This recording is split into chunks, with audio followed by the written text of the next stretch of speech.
All right. Well, welcome everybody to another chat with Castlescaping Clones. This is where we discuss everything in the Disney universe. If you are out there in chat land, please leave a comment and let us know that you're here. We'd love for you to be here. If you aren't already, subscribe to our channel, hit the bell for notifications, and do like this post because it really does help us out. I'm here as always with my cousin and co-pilot, cousin Rich, and with our friend Tom. Hello, it's been a while. Hello. How are you guys doing? Pretty good. How are you doing? I'm doing good. Thank you very much for Can't complain. asking. I'm just been watching a lot of the news that's been coming out of Avengers Campus and just being very jealous of it all, hoping that it will still be there in June. I'm hoping because that's going to be summer, and Right. yeah, it's. I mean, yeah, Ordinary Adventure spent a whole day there, and it's like you could spend a whole day in Avengers Campus, and they've got a lot of things going on. I mean, I'm loving the fact that the characters are now walking around. I saw like Black Widow literally making kids exercise, and oh, it's Pete and Allie from Hello. Two Tiny Wings. Hello. So yeah, fun times. How are you guys? Good. Yeah, anyone. Yeah. Well, like I was going to talk about a little bit. So last week was Star Wars night at Disneyland. Yes. How was it? So I didn't take a lot of pictures or video because it's. So now I've been to Halloween. I've been to the holidays after night, whatever thing, villains night. Mm-hmm. Star Wars just feels different. Really? I think it's because it's such a fandom where most people are dressed, right? Like the Mm-hmm. Spaceballs were walking around the Yeah, park. I saw. I Wait, saw what? the. Spaceballs. It's not in like dark helmet Yeah. and the like the guys in Like the the white soldiers with the with the giant. white with the big giant. Literally like 4 or 5 of them just walking That's like funny. walking around. Yeah. Lots of Jedi, lots of like lightsabers going around. It's like such a unified world. It's not like villains night. Like there's no like central villain people dress as. So it's like random. Sometimes you can't tell. But Star Wars night, it's pretty much like Star Wars related stuff. So there's a lot more like unity in that with the crowds. And it's one of the problems with after dark things is like there's so much to do and that 4 hours is really not enough time to do it all. So you Yeah. really have to pick and choose. Like Yeah. there That's what I were there heard. were there were character photo ops everywhere, Mm-hmm. right? But the lines were like super long. So it's like I can wait in line or I can experience everything else. Like I got to see Tusken Raiders, I got to see the Ewoks, the Jawas, C3PO, R2D2. The Cantina band was floating on the rivers of America back and forth. Yeah, I saw I that. saw footage of that. Yeah. Yeah. The Tomorrowland Terrace had all the like the Emperor, Emperor's Guards, Darth Vader, Darth Maul, Stormtroopers. It's a big hoopy doo. Phasma was out and all those kind of things. Mm-hmm. Lots of food. So, like, we just me and my family and my friends just enjoyed it. So I Yeah. didn't really document anything because I'm just like there's Mm. I'd spend most of my time trying to figure out what to show where I would rather just enjoy the moment. So I Mm-hmm. didn't really take anything. It's too bad they didn't make that like a somehow an all day thing, like like where literally the entire. I mean, obviously I mean, I can understand why they wouldn't do that, because that it would be a special ticket for the whole day. But yeah, 4 hours just doesn't seem like enough time at all. Like, Yeah, it's like, okay, do you want to see the characters or do you want to see everything else? right. Yeah. That's always been the thing with these events, is that you have to Yeah. kind of decide what you want to do. Because like I've done that with like Halloween. My thing is the character, so I'm in line for characters most of the night, but then I don't get to see much of anything else. So it's like it's always a battle. And I just wanted to say hi to Ben and Danielle. How are you? Hello. Thanks for Oh. joining us. I will share one photo with Okay. everybody if I can find it. If the website will cooperate with me. Come on, website, work. Oh, come on, I am logged in. While we're waiting for Rick, how are you, Tom? I'm okay. Just been, it's been a little while since I've been on here. Been busy with real life stuff. Yeah. Catching up on everything.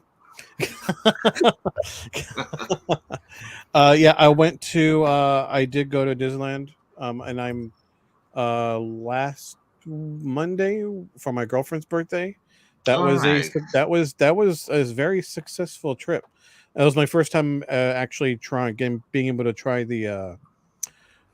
Disney Genie Plus. Very cool. Yeah, because it was crowded that day, and she finally got to go on Rise of the Resistance for the first time, and she loved it.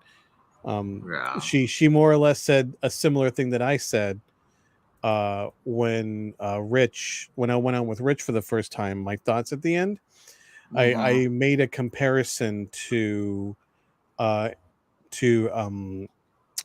Indiana Jones Adventure, and she pretty much said the same thing as far as the amount of detail that's in it. So, but that's the only one we didn't use Genie Plus with, because it's the only way is to, because we're not going to pay an extra $40 just to wait in this one line. Yeah. So it was like an 80-minute wait at the time, but That's everything not bad. else, it wasn't bad. Went by, a decent amount. She got impatient at the end. She was like, "Are we almost there?" I'm like, "I think so." It's only one. I know, because it's just like endless. Yeah. Like, so curves and yeah, I know what you mean. But no, it was. But she did think it was worth the wait, though. Okay. But no, it was, and we're going again next week for my birthday. So. Yay! Happy birthday! Thank you. I'm looking forward to that, because I finally get to experience the way I want to experience it. Yeah. We'll roll in when I feel like it. Like, I want to try to get in that mindset and pretend that I have a pass again, which is just roll in and just do whatever. Because she's the opposite. She's like, okay, we gotta do this, gotta do this, gotta do this. I want to go on as many rides as possible. And I'm like, I like rides, but I also like taking my time. Like, I've been trying to get her to go on a few of my favorite smaller attractions. I finally got her to experience the Tiki Room for the first time in like 20 years for her. Like, she was so reluctant to do that, because she still had her 20-year-old I'm too cool for school, like this lame bird singing thing, who wants to see that sounds stupid, but I got her to do it and she loved it. But I'm still, like, I miss going on the Mark Twain. I haven't been on the Mark Twain since the parks reopened, and I miss it. So that's what I'll be doing. I miss Tom Sawyer Island. I just want to take my time and just do my own thing. Well, thank you for the early birthday wishes, by the way. Yay! Did you find it, Rick? Kind of. Yeah, kind of. So I was just going to share two things, but like I can't find the other one. But so at the end of the night ish, there was a parade of fans. So everyone in costume met up in front of the train station, and then we paraded to the castle led by Mickey and Minnie. And then we all posed for a picture in front of the castle. Were you able to find you yet? That's so cool. No. We're just covered by people. There are so many people there. Yeah, so many people. So many people. We're not the tallest people, so we were just kind of. We're on. If you look at the picture, we're somewhere on the right side. I know that, but I just can't find where. But yeah. Yeah, you might be covered by someone. It's pretty fun. We did. Oh man, what's that? What's that one YouTuber site or people? The one where somebody saw you?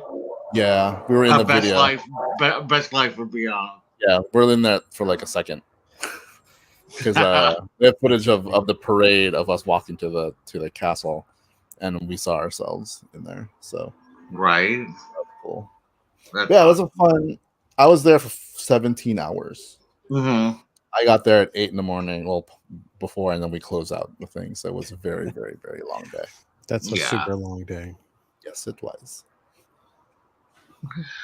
All right, well, let's get into this. So we're going to be doing this a little bit different. Usually we start off with the news stories, but because it's such a big topic, and I know a lot of people wanted to talk about it, we wanted to do our discussion of Doctor Strange in the Multiverse of Madness. Has everybody here seen it, hopefully? Let me know. I know that Pete and Allie has, but I've seen I don't Yes. know if. Yes. Well, I know that you guys. As far as our viewers, if you haven't seen it yet, leave right now and go see it. The stop where it doesn't matter what you're doing, just go see it. Oh, Melix, I don't want to spoil it. For you. we're gonna spoil things, and they're big spoilers. And yes, it's worth watching. Yeah, you don't want to be spoiled for sure. I mean, unless you don't care. Yeah, unless you don't care. But it's up to you. Yeah, unless you're like, I haven't watched any of the Marvel movies, I don't really care. Then, all right. Yeah, it's totally up to you. Yeah, if you're not going to watch it for a while, like the internet will spoil it before. Yeah, that's true. I found out what the big. I mean, it's pretty obvious what people were spoiling before it came out, and it was all over Twitter. And when I found out, I remember I saw one post on Twitter saying, "Everyone, stay off of Twitter if you care about Doctor Strange spoilers." So I did. So I didn't. I remember I have a habit of just opening up Twitter, and every time I did it, I would just close it immediately. Yep. Yeah. Because Twitter's the worst. Twitter and YouTube are the worst. Yeah. I know. That's where I got 3.5 hours before I got spoiled. And you did? Oh no. Because I opened up YouTube because we don't have a YouTube channel and I need to open it up. I lucked out. Because I'm like you. I use YouTube. YouTube is my main source of entertainment every day. Yeah. So by some miracle, I got, maybe because like most like algorithm up until that point was like Disneyland stuff and like my usual like film nerd, like my artsy fartsy film stuff. So the algorithm wasn't giving me that stuff yet. But then after we saw it, after it came out, I watched one review of Doctor Strange, and then just all the people that filmed the screen on their phones of the big spoiler started coming up, and I'm like, I'm glad I saw it. Like, people are not even those things. It's like some people are adamant about this, like ruining it for people. Like you can look up, be like, oh, I want to see a video about golf, and be like, here's how you take a swing, and this is what happened in Doctor Strange. Yeah, that happened to me years and years ago for the game BioShock. There's a big twist in it that happens that was spoiled for me. The first one. Oh man. Yeah, the first one. You probably know which twist I'm talking about. Like I'm assuming it's a twist. I was looking up something for it was for my guitar. I was on forums for my Les Paul. I wanted to see what people thought about an issue with the wiring, and then someone just in that forum I'm not going to say it in case anyone here, on the off chance, is a gamer but wants to play BioShock. They said "dega dega dega dega da," just on a website that has it's the farthest from the subject. There's no escape. People just think it's funny, but it's Yeah. really, if you do that, you're evil. I'm just saying. Yeah, it's like what happened with the Harry Potter thing when that one book came out years and years ago. Right. They did drive-bys of just yelling out the spoiler to people in line to get the book. That's so sad. Like I don't know why people do that, but anyway. All right, well let's get into this because we have both this. Then we are going to be discussing the finale of Moon Knight and wrapping up that series. So Mary and Aiden were playing a Salem witch hunt game before Force Awakens, and some jerk type spoilers in the chat. I know, like yeah, they'll just do that. So dumb. Because they think it's funny. So dumb, but I love the fact that Mary and Aiden were playing a Salem witch hunt game. That sounds fun. That's really cool. Mm-hmm. Okay, so yeah, we're going to talk about Moon Knight after that. Then we'll talk about the news. So we wanted to put these two discussions first because we know a lot of the people coming in here are from the East Coast and can't stay with us as long. Anyway, just really quickly, like quick. What did you think of the show? I mean, the movie.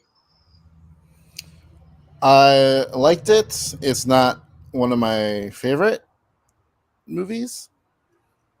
But it's not one of my least. It's probably in the high middle. Mm-hmm. I think. Okay. Yeah. There's just too many Marvel movies, so I don't know how to rank them. But I don't think it broke the top 5. So somewhere after 5. Okay. Well, that's fair. I haven't been able to stop thinking about it since we saw it. Mm-hmm. I can't get it out of my head, and I need to see it as soon as possible. For me, I loved it. I'm going to use that word. That's a big word. And thinking I've thought about all the Marvel movies I've seen, just the movies, not including the shows. But just the movies, honestly, for me personally, it's in my top 5 now. Nice. All right. And I'll elaborate on that later on, as far as my ranking is concerned. But I thought it was great. I loved it. Yeah, personally. I know. So I can't stop thinking about it. I did too. I really loved the movie. I don't know if it's in my top 5 either, but I did love the movie. Like, and we'll talk about. I mean, one of the big reasons why I love it, but we'll talk about that in a few minutes. But yeah, did you think that it lived up to the hype? I don't know if anything. Well, for my hype, it was a smaller movie than I thought it was going to be, in terms of just like scope of the whole movie. Like, there's implications, obviously, that is grand in the grand scale, but the movie itself was a lot more contained than I thought it was going to be. Yeah, I agree with that. I guess that would be the only thing. Is like I was expecting a little bit more from the multiverse, in terms of seeing a lot more from it.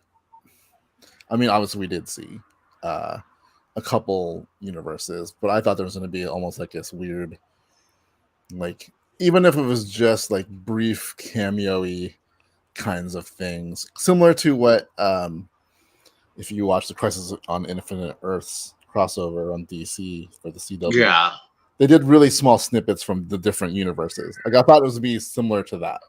I would have loved to have seen that as well. Like, because they kept teasing us, just like they did with Evan Peters in WandaVision, They kept teasing us with little things, and we're like, "Oh my God, this is it! This is where everything, everything comes together and whatever." So I totally agree with you on that. That it did feel like a smaller movie than I thought it would, but I still just loved it. Right, Thom? Yeah, it's weird. I mean, for me personally, it lived up to the hype because I had my own I mean, I've seen like on Twitter, like people have been making fun of a lot of other people's expectations. Like this is the movie people thought, and people made their own cheesy poster where there's like 50 characters like on the poster, like That's the hot. X-Men from like the animated series and the Right. movies, And then, like weird and cameos, like like Tom Cruise. yeah, like Tom Yeah, Tom Cruise's Cruise was going to thing, be in it. like just all these, Deadpool was going to be in it. yeah, Deadpool, like you name it, like both Hulks, like all three Hulks. Someone put Yeah. on there. They put Eric Bana's Hulk there, Edward Norton's Hulk, and like they put everyone in there. Yeah. And just like I think some people even jokingly put like Batman and Superman in there too. like this is the movie you guys wanted. I mean, as far as cameos, from I knew they were gonna show us some, but I didn't have any expectations on who or how many. I feel like the ones we got personally they satisfied me, and I personally, a lot of people complained of what happens shortly after we see these big cameos. They're like, why did they do that? I'm like, Sam did that for a reason. Like I feel like it's just I feel like because yeah, I mean I understand that expectation of yeah we want to see more universes. I mean essentially we just saw one other one, but I mean would I have liked to see more? Cool, and would I have wanted a 3 hour version of this movie where we go into more universes? Yeah, sure. But personally, I'm especially just the emotional, just the feeling I got from getting a snippet of a different universe. I mean, there's some bias here because the whole idea of the actual multiverse, which scientifically speaking in real life is being proven more and more, like that's the subject that I personally find fascinating. So getting a version of that in this movie, I ate it up. Like it just felt so surreal. Like I can't quite describe the feeling it gave and still gives me personally. But I mean, and this is coming from someone who doesn't really know a lot of those other characters that well. I mean, should I say it right now or do we want to wait? Well, I think we'll wait. Okay, yeah, what kind of what? Yeah, we'll wait. Okay. Going back to something that Thom said about Sam Raimi accomplishing things, what did we think of Sam Raimi's direction in this film? Do we feel like he made a horror film or a superhero film? He made a Sam Raimi horror superhero film. Yeah, for me, it's a superhero film with Sam Raimi horror elements. So pretty much what you said. Yeah, because I can't say he did a superhero film because he gave us a superhero film with Spider-Man and Spider-Man 2. Yeah. So this is and that felt more like him trying to make a superhero film. Yeah. This is him trying to make a Sam Raimi superhero film, if that makes any sense. This is his film, not I'm gonna direct a film for Sony kind of deal. Like that's one thing about when they announced him, I'm like, ooh, that's cool.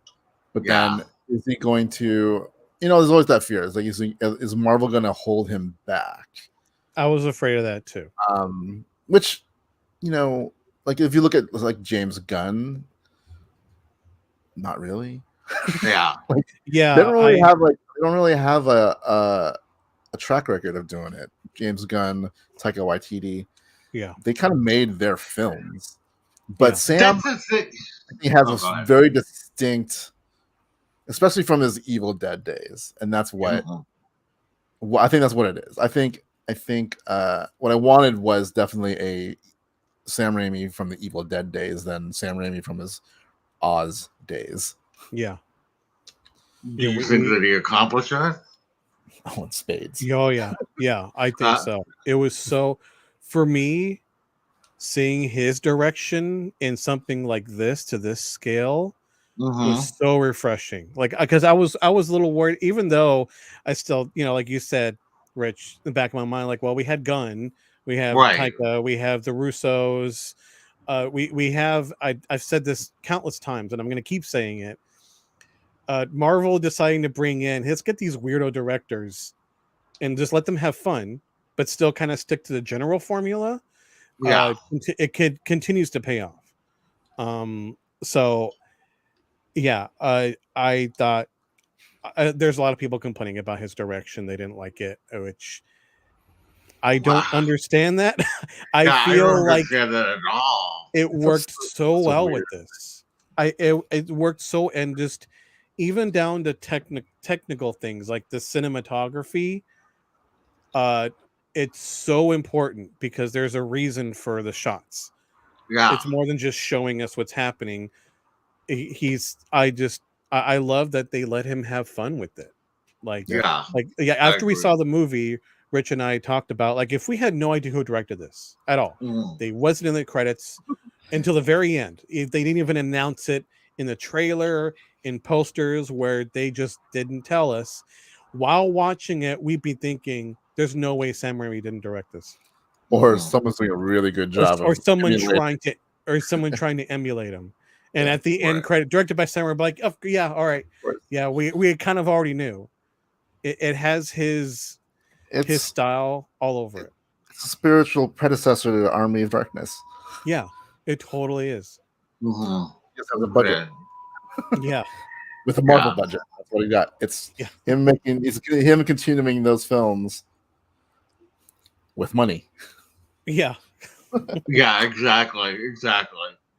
I thought there were some very, like, Spider-Man 2 moments of, like, just you're at the edge of your seat, and at the same time, like, say, Army of Darkness, so much of that, so much, I was just very excited to see what he would do. But like we were talking about, I mean, James Gunn does James Gunn movies. Taika Waititi does Taika Waititi movies. You look at Thor Ragnarok and Guardians of the Galaxy, they could still fit in the same universe, but they are two entirely different films. Yeah, you can tell, especially if you're familiar with their past work before Marvel, like Taika stuff.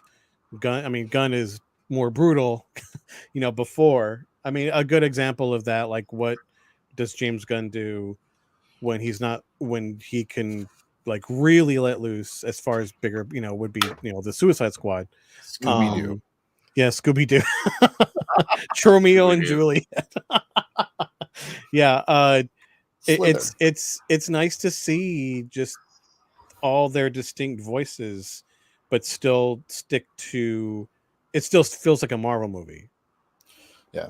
And Doctor Strange was the perfect character for Sam Raimi to do. Because it lets him do Sam Raimi stuff because of just the nature of the power set and the universe that surrounds Doctor Strange.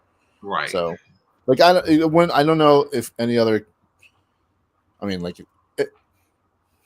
if they came out and said Sam Raimi is going to direct the Midnight Suns, I'd be like, yes, of course. But, like, if they said Sam Raimi's not going to direct Squirrel Girl, I'd be like, I don't know about that. I don't know. I think it would still have fun. But yeah, I mean, I think they pick the directors that I think they want. They have a tone that they want. They have a whatever that they want. and they wanted to do a horror movie in the Marvel universe, and they got one. So that hands down to.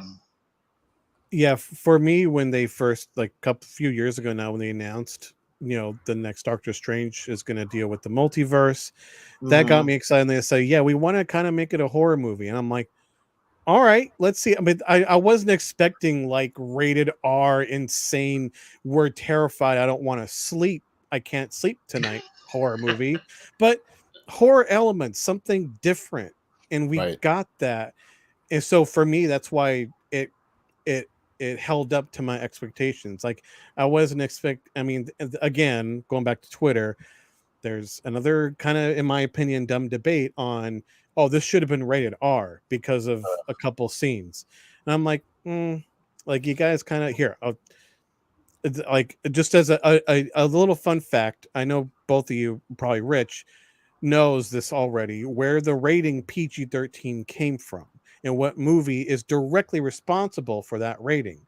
So it's a little movie, came out a while ago, called Indiana Jones and the Temple of Doom. I almost said Temple of Forbidden Eye. So when they were making that, they wanted to do it. They wanted it to be R because of the heart scene and more things in it. But and then Spielberg was like, "Can we like do something it's not R, but it's not PG? Can we come up with something?" And they worked with the rate with the MPA to make a new rating, and that's Temple of Doom is literally the reason why we have PG-13 now. Right. So I feel like PG, like, and the thing is, people are saying it's too graphic. It's not really. I mean, you can have, like, it's more. What's the word I'm looking? Not graphic. It's more. I don't know why I'm blanking here on the word. I mean, it's. I don't know. I mean, there is gruesome elements, but like, gruesome. So, I mean, like, granted, this was before obviously Temple of Doom, but Raiders Lost Ark, you literally saw a dude melting. And it's PG, by the way. Yeah. So, and that debate wasn't. At least I don't know. I was a kid, so I don't know if there was a debate about it. But like, there's been way more graphic looking violence in PG-13 movies. It's just this is the first time you see it in a Marvel movie. Yeah, I think people were jarred by that. I think everyone was. But for me, we were lots of gasps in the theater. They just did that. Yeah. So people just need to remember that it's not what the ratings actually mean. Like, PG-13 literally means parental guidance for children under 13. So if it was a parent like my kid shouldn't have watched this, then that was on you. It's a PG. That's not You're Disney's the one fault. To guide your child to see it or not. Like, I get it. Like, some children aren't ready for it. Yeah. But I mean, I was watching Aliens, Terminator. Yeah, I was about to say. When Way I was too young.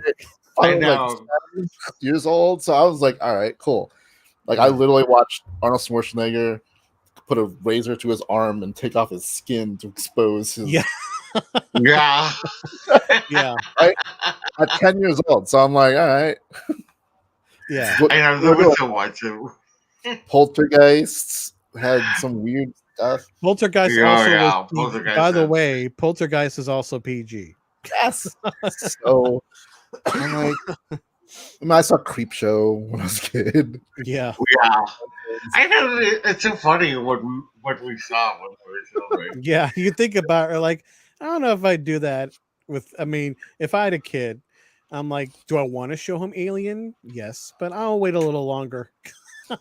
You know your kid. If your kid can handle it, and you know, I mean, I did. Granted, my parents never, my dad never sat me down. I was like, and this is what Aliens is. It was more like, they understood. I think. Yeah. I mean, I came from a world of comic books anyway, and G.I. Joe, He-Man, Transformers. So violence was always there. The graphic parts was just like, oh, these are movies.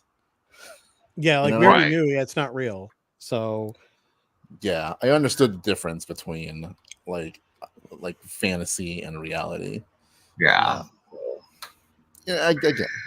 The arguments are like you can't just think of TVs, movies, video games as babysitters. Then if you're really concerned, then be concerned. Just be like, all right, it's a PG-13 movie. Should my kid watch this? Right. It'll tell you what's in it. It'll tell you it's like horror elements and whatever. So it's on you. It's on you, parents. Yeah, it's not on you, parents. Don't just drop off your kid at the movie theater. Yeah. All right, so I want to talk about a couple of arcs of the really the two biggies. And we've seen Doctor Strange in now 5 movies, starting with his first movie and Infinity War and Endgame, and then in No Way Home, and now in this. How do we feel his progression has been in this movie? Do we feel like he's become a better hero? Do we feel like he's,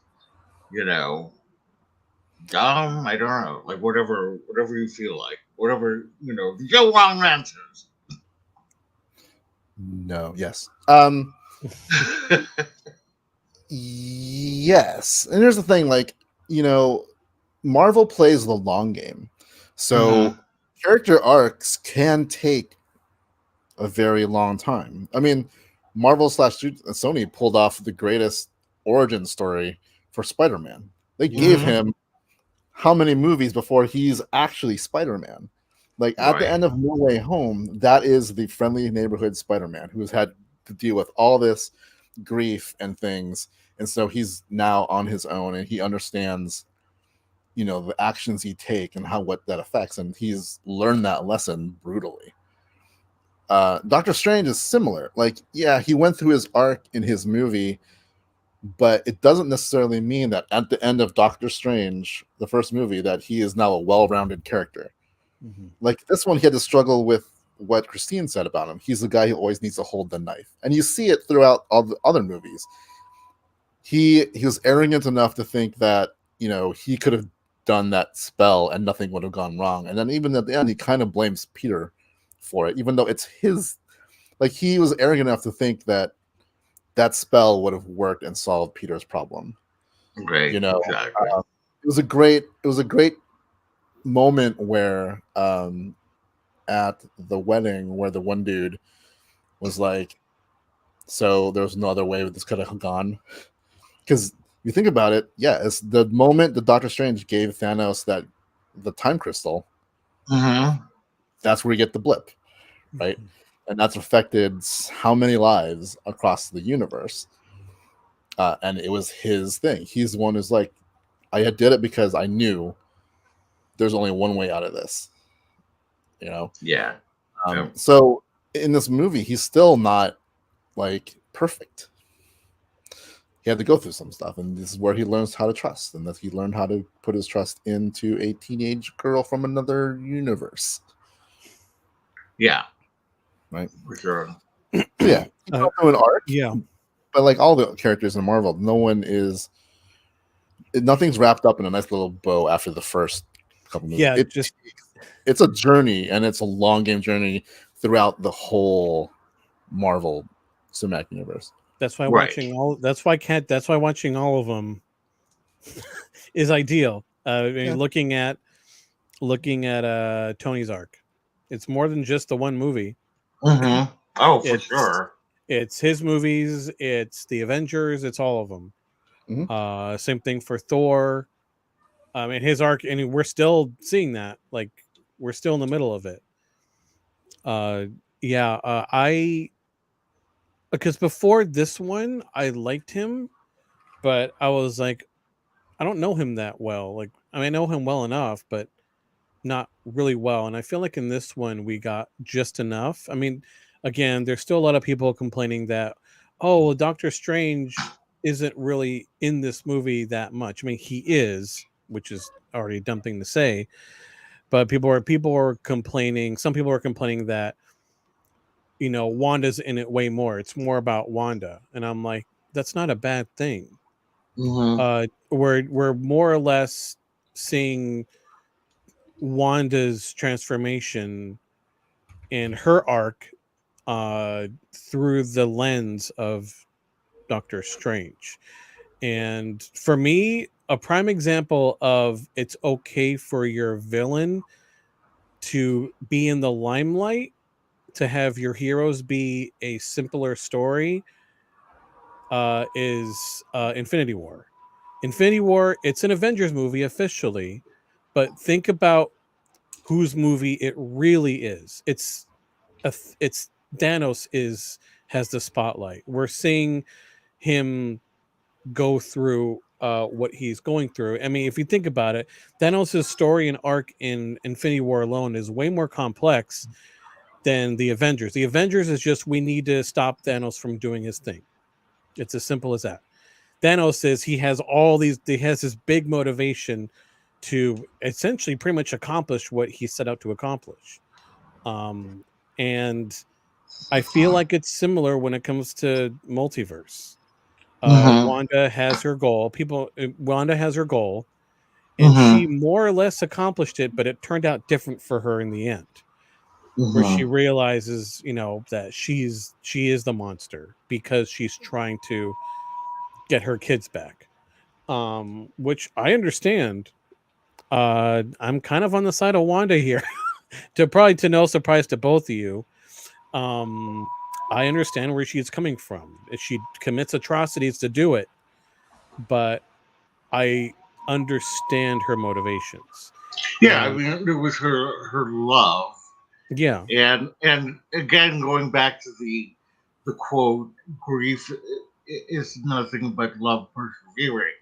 Yeah. So she's just persevering in the way that she now learned that she could do with the Darkhold. And was that the best choice? Maybe not. No, because the Darkhold corrupted her. Yeah, I mean, let's talk about her arc. And I mean, because has she been in more movies than Doctor Strange? I mean, she's definitely been around since the Avengers 2 and Age of Ultron. And, I remember she came in and I was like, I was nonplussed about her. And, I thought, huh? 5 movies in a series. Yeah, and I thought,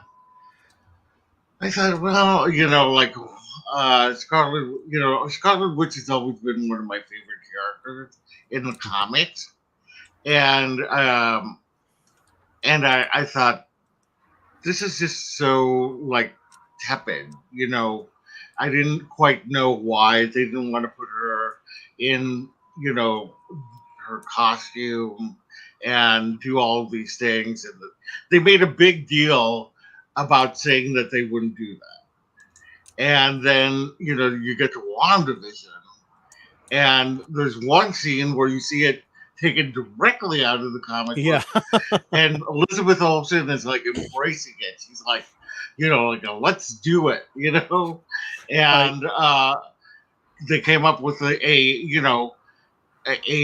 universe specific costume that just works. And I mean, her arc is really one of the big reasons why I like this movie so much, was because watching her from Age of Ultron 2 through her series WandaVision and then into this, I just felt like that was a complete arc for her. Now, I'm hoping that she will be back. And I think that, she will be. Yeah, I think this movie, death is finite. Yeah. It's finite. Yeah. I go ahead. So there's all these things like Elizabeth Olsen's had to defend her arc because people are like, oh, so let's just erase all of WandaVision. And this goes to one, especially if you understand that character from the comics. That character from the comics has been through ups and downs. She's an ally, she's a villain, she's an ally, she's a villain. She's gone through a lot of emotional things. And this goes to the whole, the characters in the MCU don't go through a one and done. Now I am saved. I am now ready to face everything, and I'll face it and be perfect and make the perfect choices. It's the Luke in Last Jedi. It's like, oh, but he was a hero at the end of Return of the Jedi. Yeah, there's been 30 years that happened in between that, and he's had to deal with a lot of stuff. Yeah, exactly. No one stops growing. No one stops changing. No one stops being affected by their environment and the choices they make. And in Wanda's case, sure, yeah, she learned some stuff, but then she learned that she was a witch, like really learned that she was a witch at the end of WandaVision. Oh yeah. And she has this book. She doesn't really know what it is. And so she's trying to learn stuff, but the book itself corrupts the people who use it. So it corrupted someone who was vulnerable. So it's not like it erased what happened. She still went through that, and because of that, helps her break free from the Darkhold's grasp.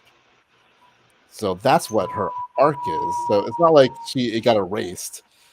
Same thing with Luke. It did not be like his actions in Return of the Jedi was not erased because how he was in Last Jedi. It all happened. This is just the natural progression of someone who has a lot to deal with.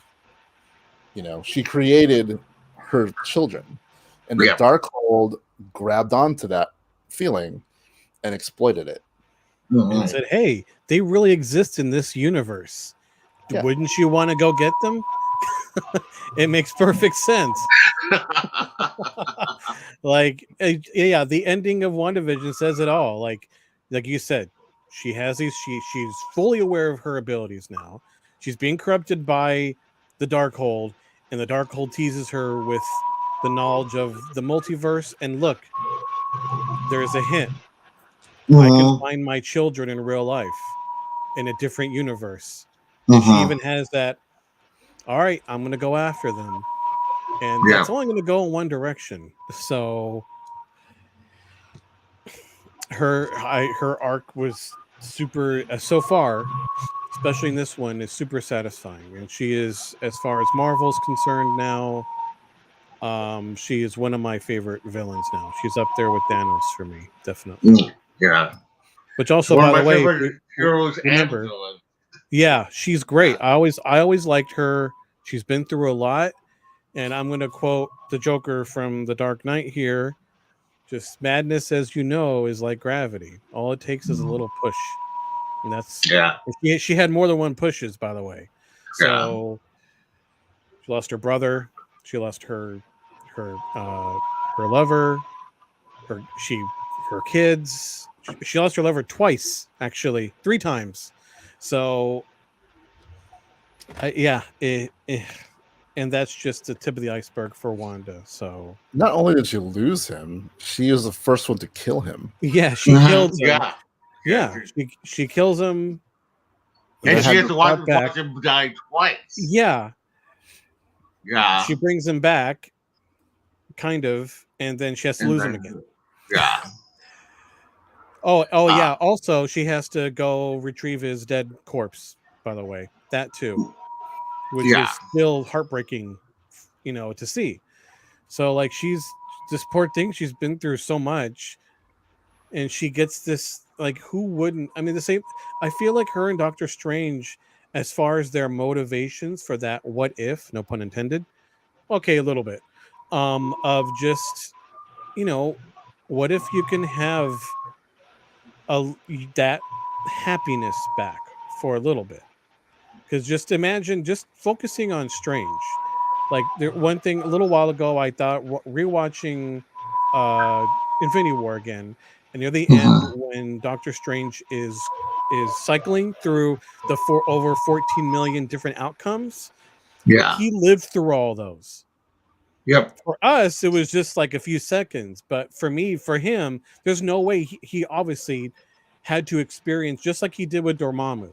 Just he had to keep dying over and over and over again. He kept getting blipped out over and over and over again, watching all of his new friends just die over and over again, in probably different and horrific ways.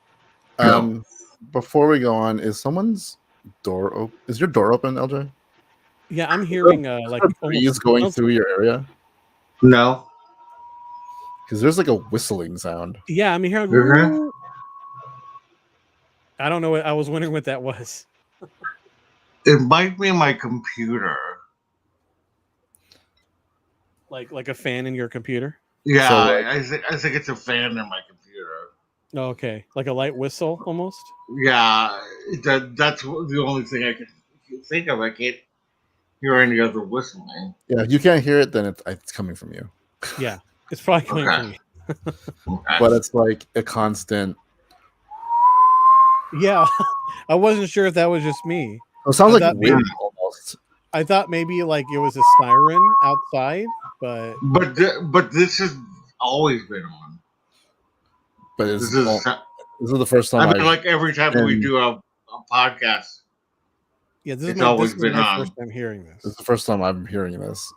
Okay, so then maybe it's not my fan. Like it literally sounds like a breeze. Yeah. Like comes and goes. Yeah, like listen to your computer if you can. Oh yeah, I can hear that.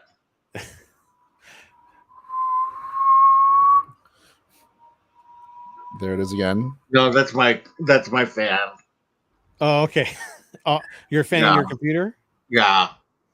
What I know we're kind of derailing here, but what kind of computer is it? Is it a laptop? Do you have like it's a desktop? You have like a tower? No. It's all in one. HP. Yeah. Oh, okay. So it's the HP iMac, basically. Oh, okay. What? It's that? It's like an HP iMac, basically. I'm old school. I'd have to see it to try to help out tech wise from a distance. Right. So come on up. So after we're done here, feel free to send me some pictures of what your computer looks like. Or just go over there. It's a 4-hour trip. It's fine. Yeah, exactly. If I had a car, I would. We'll go drink wine. Yeah, it's just like at some parts it gets hard to hear who's talking. Oh, sorry. It's like crescendos. It's like literally. Yeah. Yeah. God, it's almost constant. It's almost like at regular intervals, but it's not like.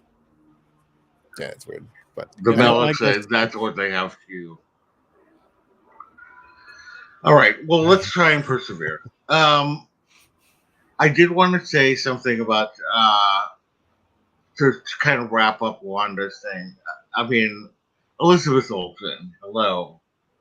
She's what great acting. I mean, seriously. Like when she's in the field and then she revealed what the field looks like. That blew me away. I was not expecting that. Yeah. And then she's like, when you break the rules, you're a hero. And when I break the rules, I'm the enemy, or I can't remember what she says, which is like, and that's not fair. Just sort of the way that she glances at things. I just get goosebumps thinking of, I mean, who would have thought that Elizabeth Olsen would have been right? Like would have been one like of the greatest in the 80s. If you told me I was when I'm watching Full House, I'd be like, one day their younger sister will be will be in it. One will be a superhero, two playing Scarlet Witch, and 3 would be great actress. Yeah. I like Marvel. Yeah, I like that you can tell in that scene that in that moment Wanda isn't really there anymore. Wanda as we knew her. Like you could tell how so unhinged she is. Yeah. And again, I get it. It makes perfect sense considering it just, just like how it just like what happens with Doctor Strange's arc. He wants that. I mean, we do get that in What If, in his episode, which was my favorite in What If, which was he just desperately wants to have that happiness back, with her, and that like how far, if you lose so much, how far will you go to get what happiness you had back? You would, I feel like you would do anything. Exactly. And that's what she does. It's not even just that. It's also they have the means to. Yeah, they have the ability to do much it. As someone, they were telling Doctor Strange that he can't do this. Again, it's his arrogance that he's like, no, I can do this. Right. And he'll suffer all those different versions of whatever. Because he's got, as the Ancient One said, in the first movie, how did you become a great doctor? Is like study and practice. He will go through it and put the work in to get where he wants. Yeah, and nothing can stop him. And I think that's the problem. That's what his deal is that he's just sort of similar to Tony, which is why in the comics those two to me were always very much like this. One's tech and one's mystic. Yeah. So, but I like to sort of circle back on like the costume. I remember like they were talking about the first couple appearances of Scarlet Witch that they weren't going to put her in the traditional thing. It's not big. I mean, obviously, I don't think they knew how far they're going to go with that character. But I think by the time we see her in WandaVision, the character has earned to get that look. Yeah, I mean, yeah. Because we've seen the character, and now it's like, okay, this is the Scarlet Witch. Right. I think I'm pretty sure I saw somewhere that for the way she looks now, like Elizabeth Olsen worked with them to help design what she's going to look like as the Scarlet Witch, which I think is very cool. Yeah. And she looks awesome in this one. All right, let's so they introduced a new character, America Chavez. We all know her from the comic books as being able to teleport herself through dimensions. In the comics, it's not that big of a deal, but in this universe, it was a big deal. And she was the missing component that Wanda needed. Now, what did we think of America Chavez in this movie? I'm only familiar with her from some of the animated shows. So like by the time she appeared, or I knew of her in comics, I wasn't like.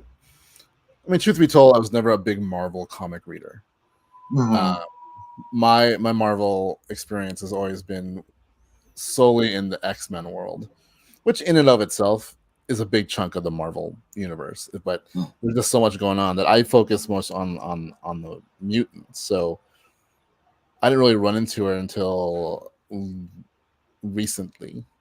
But I felt like, I don't know, I felt like it was a good intro, but I wanted to know more about where she came from and what she's been doing and how did she end up with that Doctor Strange that we first see her with.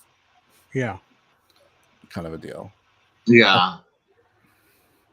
I was actually, well, I was impressed that they didn't shy away from her two moms. And, I mean, they said that they were going to say that she was also lesbian or bisexual. I think she's actually bisexual. But they didn't really do that in the movie. But I like the fact that they gave the mom, she had such a weird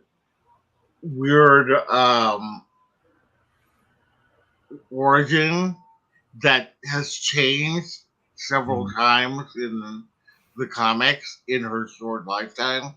Right. So, I don't know if they were trying to still nail that down or whatever. But I agree with it would have been nice to have seen a little bit more with the other Strange. People calling him the Defender Strange. that that he was the that he I totally my brain totally had a time out there, so I Happens to can't us all. I can't even think of what I was going to say. So All right. anyway, I'll share my thoughts on her as an outsider. yeah, Yeah. Because anything I know about any of the Marvel characters outside of the movies is just Wikipedia and YouTube research. yeah. Well, And I didn't know anything about her at all. Didn't even know about her existence until this movie. I agree to a certain. I agree that it would have been cool to see more of her origins and how did she get to where she was? Like that in between where she's from. It would have been cool to see more of her backstory, but we got plenty of time to do that. I wouldn't be opposed to a Disney Plus, even if it's a limited series, just a one and done 6-episode series of her backstory. mhm, Maybe even intertwine it with multiverse. yeah. Whether it's before we see her after. I liked her. I liked that she's this. She's just this girl that's just lost, and she has these powers that she can't control. And Mhm. she's like, I'm just trying to survive here, and now all this stuff is coming after me. So I liked her. I There's been some heat from a certain group of people complaining about her two moms, and reading that stuff just makes my eyes roll in the back of my head. And I'm like, really? That's what you're gonna get out of? It's what? I Like I'm just know. like, oh, it's like I'm possessed. That's how You far know, back my eyes roll. it's like they included it, right? And Yeah. I don't know her comic book origin, so I don't know if that's actually from the comic books, right? Mm-hmm. Yeah. But it's not like they focused on it. It wasn't No, like this agenda. No. it was No. It's like mentioned real quick. like There's any no other agenda. mention. It's like any other mention of anyone's parents. It was just like these are my parents, My and parents, Yeah. my moms. there's no like we don't if it's the mother and father. None of us go like, oh my god, that's a mother and father. Oh Right. my god, like it's just normal, and that's what the way it should be. It's just like it is what it is, Mm-hmm. and that's what you know. I think we all just want everyone who's like marginalized about something. We just want it not to be reflective of life, Yeah. right? Yeah. And I thought it was awesome. They didn't like. They wasn't like. It was just like, oh, okay, those are her Yeah. parents. Cool. Right. Right. Exactly. Right. Yeah. Just When I like, said it was strange, obviously I did. I didn't mean that because she had lesbian parents was strange. Yeah. It's more her origin because she's like comes from a dimension called Utopia. I can't remember what it's called. Utopia, Sounds very but Marvel. mhm. and it was like this. I think it was like everybody were lesbian couples, and Hmm. and somehow her parents get killed, and I can't remember exactly. But then they changed it where it was all a dream, Utopia, and she was being like Like Saint used Elsewhere. by some Like Saint Elsewhere. yeah, like Saint Elsewhere. So, good night, Ben and Daniel, if you're still here. Good night. Good Good night. night. Yeah, no, like it was all a dream, and it was her. She had been kidnapped by some guy who was using her powers, and uh, yeah, it was like some kind of cultish thing. It was weird. Like So Is she so? But is she? She's not from Earth though, or was that part of that whole no, like? She was a dream and she's an Earthling with these powers. that one I can't remember, but I know the first one. She was definitely not from Earth. and she managed to, I think, punch through into another dimension, and that's how she learned that she could, travel through dimensions. So I'm gonna have to. I have Marvel Unlimited now. I kind of wanted to go back and read some of her story arcs. I mean, I like this. If this is like, if they don't also do the dream thing, like I like where she comes from. I just want to know more of what happened leading up to hanging out with Defender Strange, and like you get that there's that sense of betrayal when he's like, I have no choice, I have to take your powers, which will kill you, right, for the greater good, which is kind of the way Doctor Strange always feels things. It's like, sorry, but the greater good wins out no matter the cost.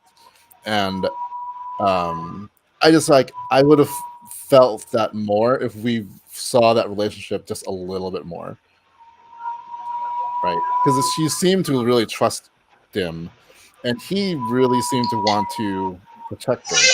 Right? So there's that. But I don't know, thinking about this movie, it was actually shorter than I thought it'd be. It was only like 2 hours. Mean, they said that this was like one of the shortest Marvel movies. Yeah. So it was interesting. I'm not quite sure why they decided to go for so short, but I mean, at the same time, I felt like it conveyed a lot of what I want. I mean, you got the American Chavez parts. I could have used a little bit more of. Right. What did we think of Xochitl Gomez? As that was great. Yeah, she was fun. Yeah. It's funny, like I saw her on the red carpet premiere, and she like, I don't know how long ago this was, but she definitely looks older now. I think she said she was like 14 or 15 when she did it, and now she's like, she's definitely a teenager. Like a young adult now. Right, exactly.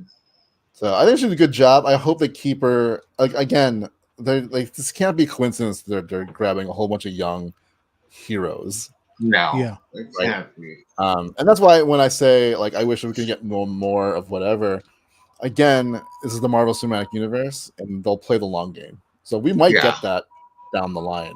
I think we will. Like, I think eventually we're going to get an America Chavez something, whether it be a TV series or a movie that she'll have her own solo or close to solo thing where she can have a little bit more of a, because this really was, she was the thing that Scarlet Witch needed.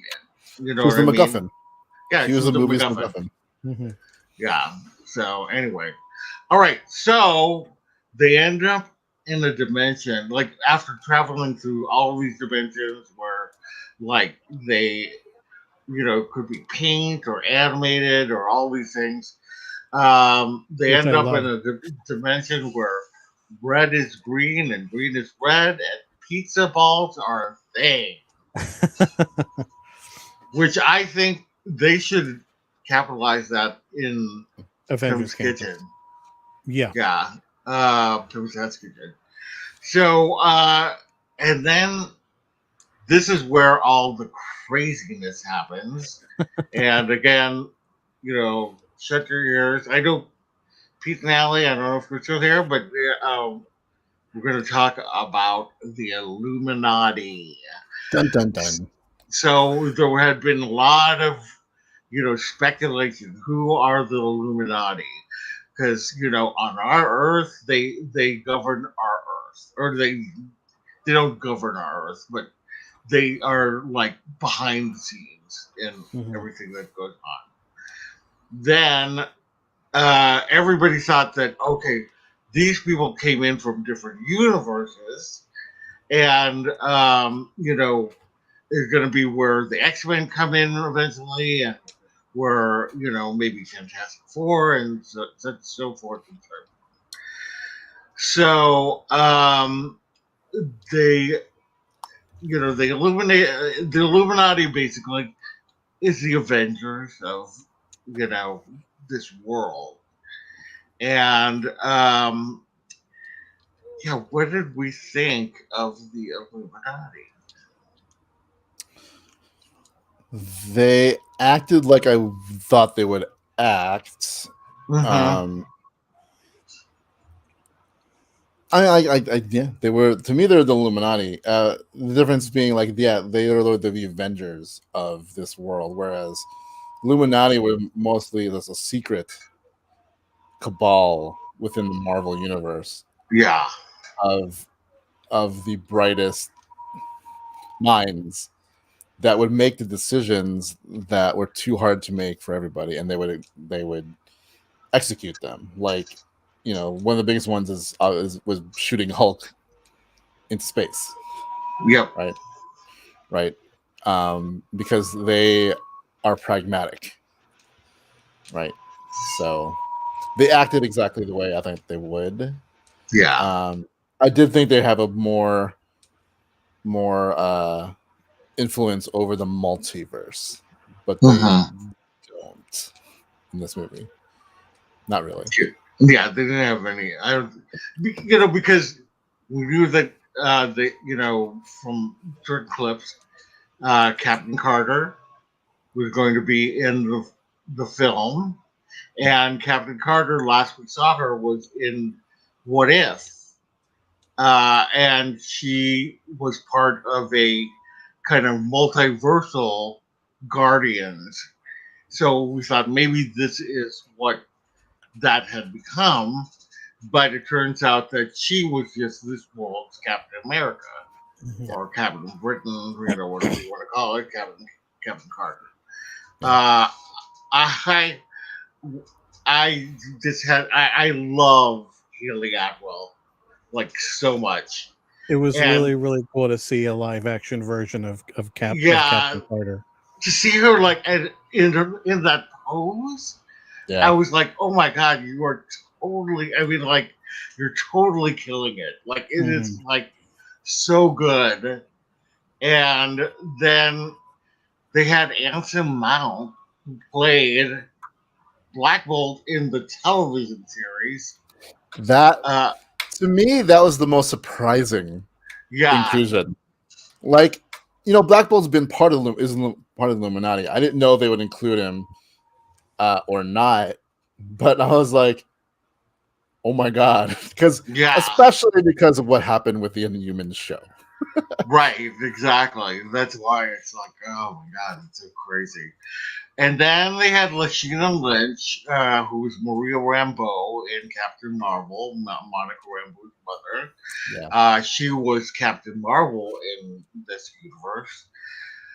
And then they had dun, dun, dun, John Krasinski, Miles Teller. Oh no, yeah. The most fan-casted actor for Mr. Fantastic to be Mr. Fantastic. And of course, this is putting a lot of speculation again that, because what's his name? John Watt left Fantastic Four. Could it be that he's stepping in as director? I don't know. I won't believe anything until I see it. They I added this really quickly before we started, but the Fantastic Four, while they lost John Watts as director, they gained Moon Knight's producers. Right. So they signed on. We'll talk about that at toward the end of so who knows? Very long podcast we are gonna have. Like, I haven't watched Quiet Place, so I don't know. I don't know so good. Krasinski's. Like, I people have praised it, so I'm assuming that Krasinski's directing is pretty good. Yeah, it has flaws, but it's fun. A Quiet Place, both of them. Yeah, I think, and Quiet Place 2 is basically A Quiet Place. It was a Quiet Place. Yeah. It was like pretty much a continuation of the Quiet Place. I thought it was really good, and I enjoyed it. Like Emily Blunt is so good in that movie. I think just some of the things that God, oh, she stepped on the nail, and then she had to have a baby while yes, Rich has no idea what you're talking about. I know the premise, so I know. Yeah. I know. Yeah. So but like he almost like so fan casting, yes, but like there've been mock-ups of him as Mr. Fantastic, and it looks like almost exactly the mock-up. Yeah, I know exactly. Because I don't know if they did that on purpose. It wasn't a solid blue outfit like he's in the comics. They gave him like the mock-up was like that with some black, right, accents and stuff, which is what he had in the movie. So I'm like, was that a mock-up or was that a real thing? I know. I just hope they're not gaslighting us. I really. That's the thing. Because they can easily explain that he is not Mr. Fantastic in whatever movie comes out in our in the MCU, the 616, basically. But I think like there's gonna be a lot of backlash if that happens. If he's not Mr. Fantastic. Yeah, I know. I'm going to be at the top of the list, making my change.org. I think considering because after I mean when we saw in theaters there is a big reaction to when he shows up. Even like Rich was like yes, like right next to me. I was, because I don't know the Fantastic Four that well. Gasp. I was still like I think I went oh cool like and then I went home and I looked up people's in theater reactions. People were losing their minds when he showed up. I mean because he is the most fan casted. Yeah, so him and Emily Blunt are the two most fan casted. I feel like it's like in the Marvel universe right now, the biggest reactionary thing would be Avengers Assemble. Yeah. And then it might be Reed Richards appearing in this movie. Yeah. As like people going crazy. Yeah. I thought he did really good for what he had to do in that movie. Oh yeah. It sparked my interest. He was Mr. Fantastic to me. Because now I want more. I'm like, I want that Fantastic Four. I want him. Like I remember Sylvan was watching it when you see Christine and they mentioned that they're in the Baxter building. That's when I first audibly went. Yeah, I'm like, wait, what? Because Baxter building is the fantastic. Like that's a Reed Richards building, basically. So I'm like, I was ready, going like, oh my god, wait, what? Yeah. You're like, what is this? Okay, but we can't forget. Well, first of all, I forgot Baron Mordo, But the big, I mean, John Krasinski was big, but the biggest, and they teased it and they confirmed it that it was Patrick Stewart coming out in his yellow hovercraft wheelchair to the tune of oh my god. Oh my god, I lost my mind when I just because it was like one of those things where I knew that he was coming out. Like I just they already confirmed it. We saw it we saw the yellow hover car, but with that tune.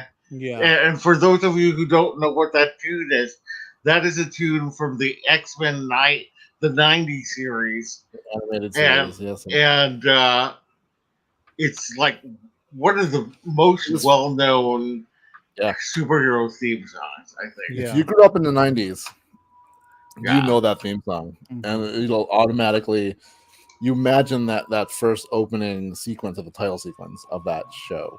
Yeah. And the fact that they used it was icing on the cake. I lost my mind. Bravo, I literally, bravo. I was screaming. I was screaming so much. I mean, not only was it the yellow hover chair, but it was the green suit that he has. Yeah. And when he's using his powers, It's that thing, and you see the visual wave. effect of the wave. Yeah. Yeah. Oh my gosh. Yes. It was so good. I mean, I want that to happen so badly. And I'm wondering, because Marvel Studios is the one that's doing the X-Men. Is it 92 or 97? I think it's 97. Yeah, 97. X-Men 97. Interesting. Don't you think? I mean, like it's supposed to be it's no longer continuation of the old series. So it's like it's that whatever the universe that is what it's continuing. But it's like there's gotta be a reason now that they're doing it. Mm-hmm. I'm like, I'm curious. My only thing is that like it's such a hype thing that and we can't gloss over the fact that Patrick Stewart's getting up there in age, right? He looked great. I mean, like I was. Yeah, he looked cool. He's still good in Picard.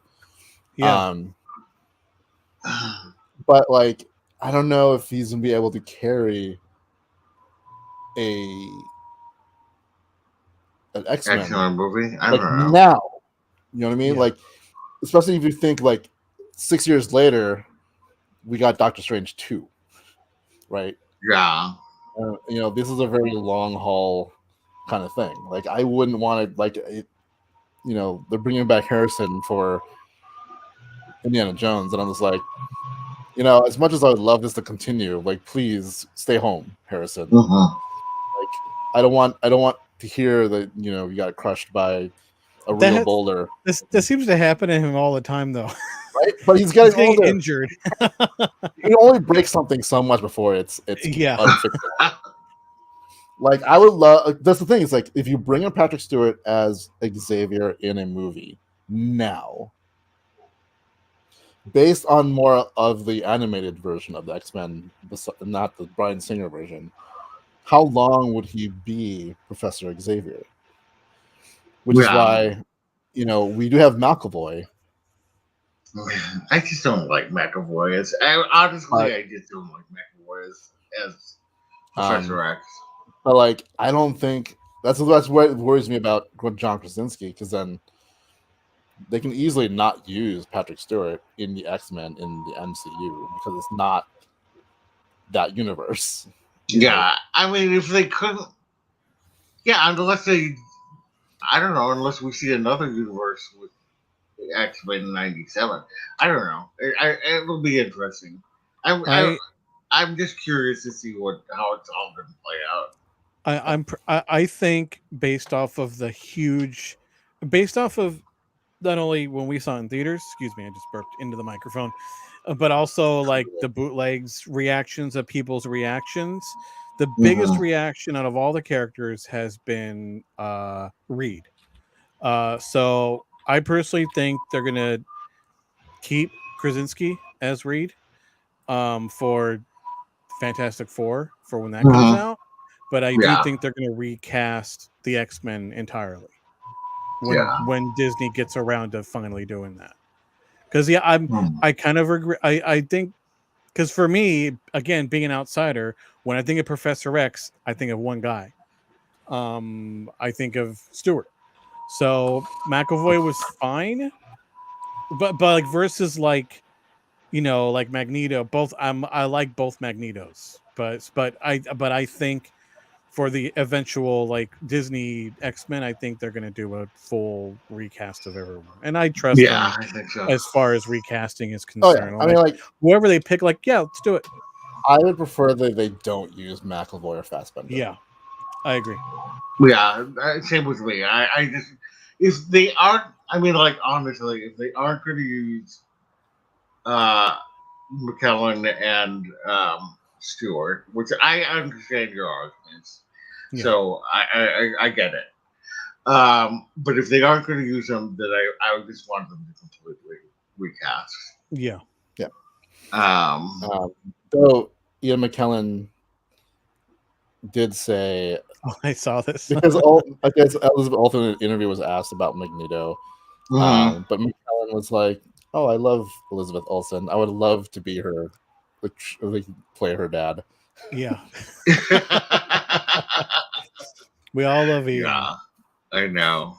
Yeah, He's great. but like I said, like obviously, I would love to have them as Professor X and Magneto. I'm just thinking longevity and how the flow of the movies go. Like we're talking at least like a 10-year commitment. Yeah. Right. And especially for that role, like it's a big, like the X-Men is a big thing. Like I don't think we're going to see it until after Phase 4. So even then, if you cast them now, we're not going to see an X-Men movie for a couple years. Yeah. I'll be right back. Continue. So, Yeah. I think they're going to have to cast because Patrick Stewart's 81. That means he's going to have to play that till at least in his 90s. And, I would rather he be like, okay, like retire and just like live out and the way he wants like a soup can. You know what I mean? Like you think about it, he's played Professor X in the MCU. Yeah. He's finishing his story as Picard in Star Trek. I think I would hope he if he wants to keep working until the end, cool. But I think he also deserves to have some peace and quiet. Mm-hmm. And the MCU is not an easy walk in the park kind of deal. Yeah. So. Yeah. All right. Well, let's move. We're at an hour and a half, and I want to talk about Moon Knight, and I want to talk about other things. But let's talk just briefly now. I think we all know how we felt about the movie, so we don't need a recap. I think though it is important to talk about the end credit scene and the woman who shows up on the screen. Bruce Campbell. What? Yeah. And she says that he what did she say? He caused a incursion. Yeah. And and I need you to fix it or something. So I was like, but we all know, or the people who know, I don't. Maybe Thom, you didn't know who it was. No, I had no idea who she is. Okay, so Charlize Theron is playing Clea, and Clea is the niece of Dormammu from the first film. Yeah. Huh. And she's got magic powers as well. She's a daughter of some other demon, and she's the niece of Dormammu. I kept thinking she was a daughter of Dormammu, but no. Yeah. That makes sense because we see that other world and it looked just like that universe, that dimension that Dormammu was in. I'm like, that looks familiar. The Kirby cosmic mystic universe. Yeah. Mm-hmm. And or Ditko, we're like Ditko, which one? Yeah, that's what I meant. Yeah. That was Clea, and she eventually marries Doctor Strange, and currently she is the current Doctor Strange because Stephen right now is dead, which is so interesting to me what they do in the comics than in the actual, like they'll kill off characters right at the height of their popularity in the movie, and I don't quite understand the reasoning behind it, but I guess because they're trying to they have to constantly reinvent over now 85 years of history. So, right. But before we wrap up, as far as uh, Doctor Strange, I wanted to ask both of your feelings. I know we're skipping back just a tiny bit.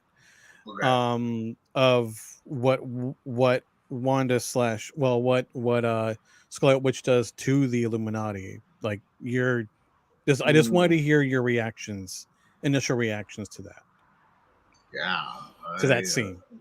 I thought. I Well, go Go ahead. ahead. Go ahead. No, you go ahead. Oh no, I mean, I unfortunately I knew what was going to happen because that was the Okay, I was scene wondering. that's the scene that I watched.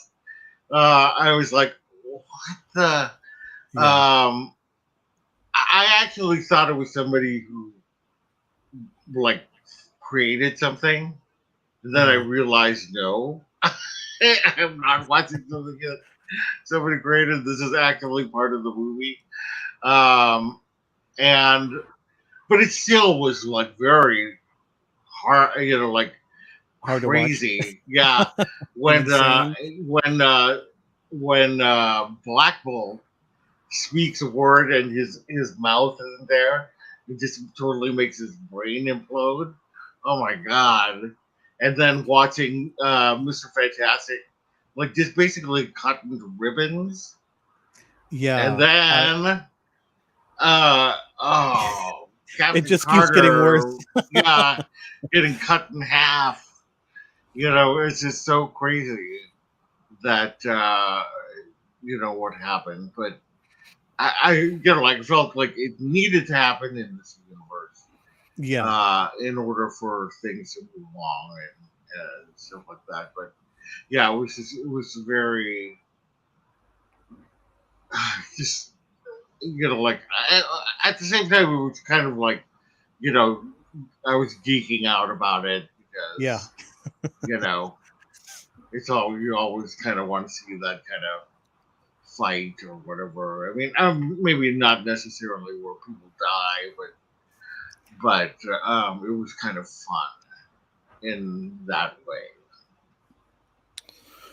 I've for a very long time been guessing that at some point Wanda was going to become a villain. Mm-hmm. I Mm-hmm. thought that was a natural progression of her arc, Yeah. considering her history in the comics. To really emphasize people who have tremendous power and the restraint they use to be a hero. Superman can rip apart everyone on Earth Yeah. if he wanted to. Scarlet Witch is and this is why I thought she'd be a great villain, because Thanos is nothing compared to her, right? She almost takes him out. And she doesn't release her full, and at that point she doesn't know her full potential. Yeah. Now that she's realized what her potential is, she is by by far the most powerful, superpowered person in the MCU. Yep. Yeah. Literally a walking reality stone. Yeah. Mm-hmm. And so, showing her and a hero do that, this puts the stake. There's a reason why, the hero's arc is important, because they always have to deal with all these things, yet restrain themselves Mm-hmm. to be good. But she's Totally. exactly the reason why, to go back to DC, Batman does what he does. Mm-hmm. That's why he devises a plan to kill every member of the Justice League, because Should he things knows. go awry. Yeah. You know what I mean? So, the contingency plans is not a bad idea, because what happens? Mm-hmm. So, that scene, one, it shows exactly what I thought.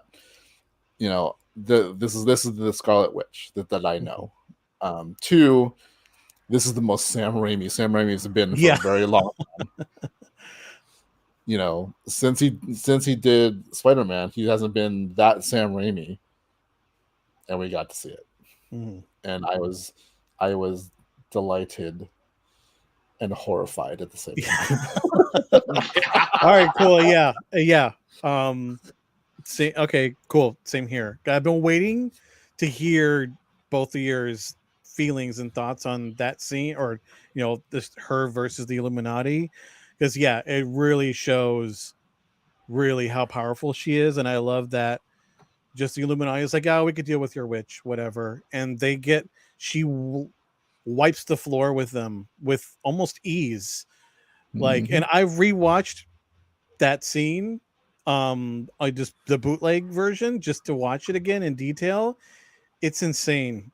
Like, just again, especially what she does to Mr. Fantastic while she's pretty much turning him into string cheese. If you, when it comes out, or if you want to watch the bootleg version and watch it again, if you look on the floor, the pieces of him are moving still. Interesting. It's like a bunch of worms. So it just goes to show how brutal she just. Again, it was necessary. A lot of people again are complaining about it, like, oh, they just introduced them, we're going to kill them off like that. Like, this is important. Did you watch the movie and see the context of it? Yeah, I know. That's the thing. It's like, It just, we need to see how powerful she is. I mean, we already got that, but we really saw that she this just is her, like, without knowing her potential. She did what she did in WandaVision. Yeah. Now, with the knowledge of the Darkhold, she is a different beast altogether. Yep. So, okay, that was fun. I just wanted to know. I've been waiting a week to hear. All right. Like, that's a scene I want to watch over and over. Yeah. There's because I'm morbid or anything. It's because I'm like, oh my god, like that is crazy. Yeah. It's just like I love that Marvel is like, all right, we're gonna do this. We're gonna have our first real brutal scene in Marvel. We're gonna push PG-13 to its limits. I thought it was refreshing, and no better director could have pulled that fight scene off. We got some Evil Dead Sam Raimi in there, and it was refreshing. All right, cool. I was waiting for us to talk about that, so I had to bring it. Nice. Yeah. All right, let's move on. We are like over now, an hour and a half. There's a lot to move on to Moon Knight, and I just want to really, we could continue to talk about these things in future episodes, but I just wanted to just touch on a few things. Just get your overall thoughts of the season in general. Like, did it meet your expectations? Did it exceed your expectations? Was it lower than your expectations? Go. It exceeded because I didn't really have expectations. Moon Knight's not a character I was super familiar with. I'm vaguely familiar with. Though I would say it's almost an episode too short. And I say that because especially what happens at the end with Layla. I wish we had more with Layla and her journey to becoming spoiler alert, but like becoming the Scarlet Scarab. And I think that's what's missing from that. To have her that big reveal that she takes on the aspect of Taroet and what that means for her. Like, we get it, she didn't want to be whatever, but I feel like there's some aspects of her I wish we explored before we got there. But other than that, and then I feel like there needed to be a little bit more after Mark and Steven's journey through their mind and coming up that resolution and coming out understanding each other, because they go from that almost directly to like the final thing. I think there needed to be them working as a team together to get to the climax of that fight. Right.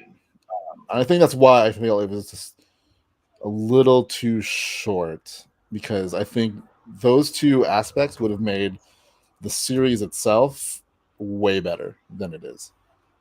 Yeah. How are you, Thom? Yeah, I mean, I'm the same. Pretty much. I feel the same way.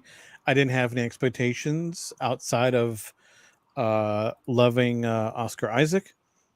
But I didn't know the character at all. I did, but yeah, I agree. One more episode would have helped. In between those last two would have been would have helped the pacing. And you did another episode after 5. Yeah. Yeah, I agree. I think that it would. But I loved it. Yeah, I love the whole thing. I thought it was so trippy and crazy. Oscar Isaac was amazing. Mm-hmm. And I just think that I had no idea how they were going to do Moon Knight. But I think that they did it in, pretty much the best way that they could. Yeah. Given that they could have used another episode. Oh, go ahead. Well, since I go to you guys for my extended Marvel knowledge, is at any point does he join, like, say, a version of the Avengers, Illuminati in the comics? Does he team up with anyone else that we're already familiar with? Yes. I mean, I know, granted, in the movies they could be way different, but to your knowledge,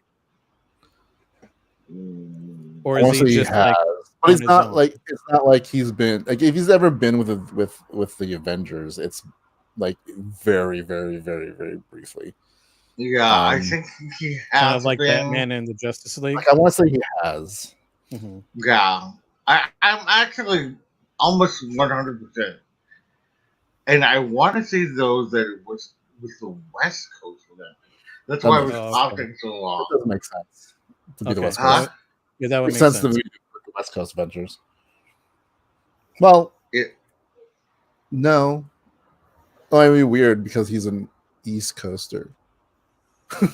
He is, but then so are a lot of them, Yeah. And I mean, there was no rhyme or reason why. That's true. Several West Coast Avengers like almost existed because they wanted more Avengers. Yeah. Put them in California. I mean, that's why there's a Justice League, there's a Justice Society, there's different branches. There was like another like Justice League International. There was what was it? The Great Lakes Avengers. Oh, yeah. Yeah, that's Squirrel Girl was part of the Great Lakes. I mean, it would just be cool. I mean, obviously, they changes. When the movies versus the comics is always a thing. It would be cool to see him interact with some other characters that we're already familiar with. Mm-hmm. I mean, like, so we know that there's the Werewolf by Night Halloween special, whatever that is. I'm not quite sure yet. If it's a one shot or if it's like a mini series, but like that is literally where Moon Knight comes from. So that's why I was hoping there'd be some kind of tease where we'd see a thing about that. Yeah. Everybody thought that when he first appears and he's like beating up this thing that looks like a werewolf. That was Werewolf by Night. That's what a lot of people thought. I was like, that's like a Anubis doggy thing. Yeah. So I thought that was very more Egyptian than werewolfy, but I get it. Mm-hmm. So yeah, and then answer your question, he has been, but it's not like it wasn't like a major part of any like long run, I don't think. Yeah. Okay, I was Yeah. wondering because I could see just the general interest of, because I know they so far haven't greenlit a second season to my knowledge, so I'm Mhm. wondering, like, is he just going to That's appear? that's the big question, right? Yeah, is he So just going to appear in a movie of, say, whatever comes next as far as, an ensemble of characters is concerned, in the future? I mean, I have my predictions, and I Let's hear him. mentioned it. I mentioned it earlier. A group called the Midnight Suns, right? Hmm. This is Oh, your, okay. your kind of like supernaturally group, but this is like I'm talking like Blade. I'm talking an MCU version of Ghost Rider. Uh-huh. I think we just had a mild earthquake. Really? Yeah, it was. Things were shaking a little bit here. Well, we'll keep waiting. I don't know I don't know how far it'll reach. Yeah, I Because we're don't a think bit it's away gonna go. from I it. don't think it's gonna go to you. And it was so minor. It was crazy. So anyway, I'm sorry. Go ahead. No, sorry. All right, yeah, I was just Uh, wondering because it'd be yeah, cool to see how he would interact. I mean, I felt the same way when I saw Guardians. Like, I'm like, because they were so detached at the time from everyone else Mm-hmm. we're familiar with. I'm like, I wonder how they would, like, at the time I was like, I want to see Peter interact with Tony. Yeah. And I even wonder, are we even going to get that? And then we got it and it was great. Yeah. So I'm just I, wondering if that'll I mean, happen. they are. I mean, the plan with all of their television characters and shows are to eventually link them into the movie. So some may take longer than others, and we're still waiting on when Blade is going to be coming out.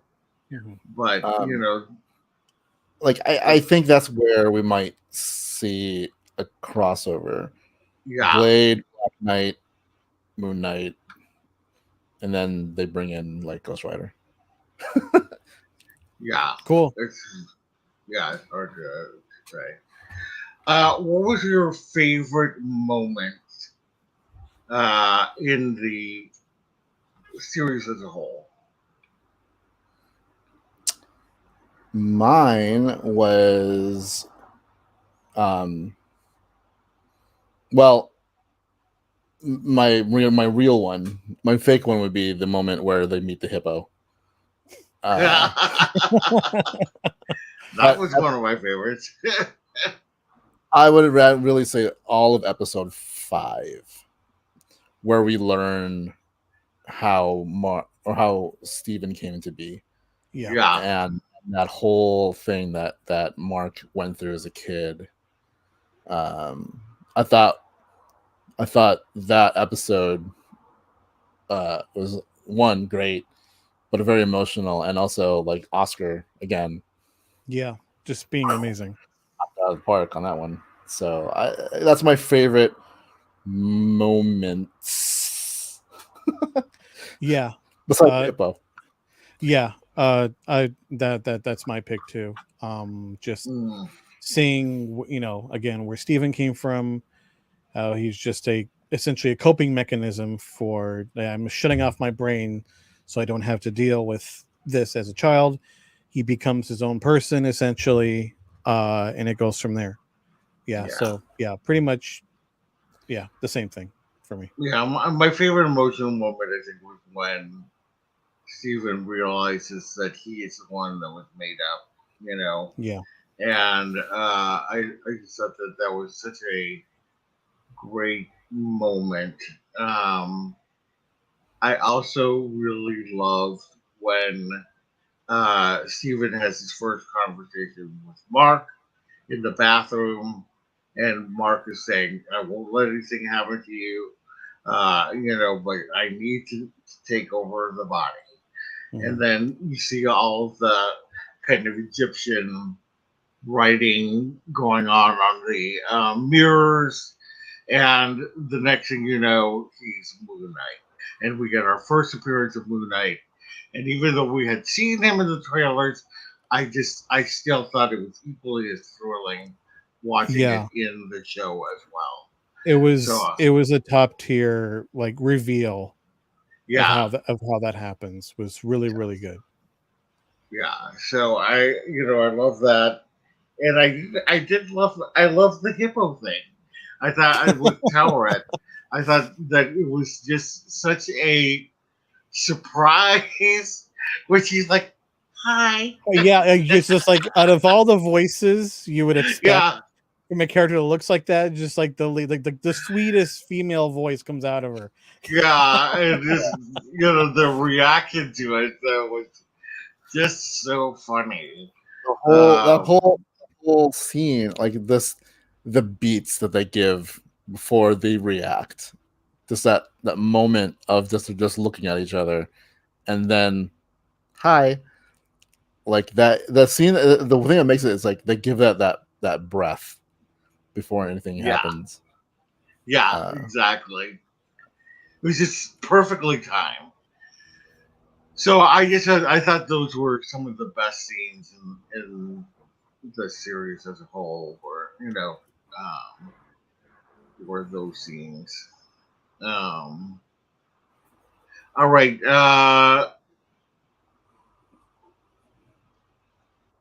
Hold on a second.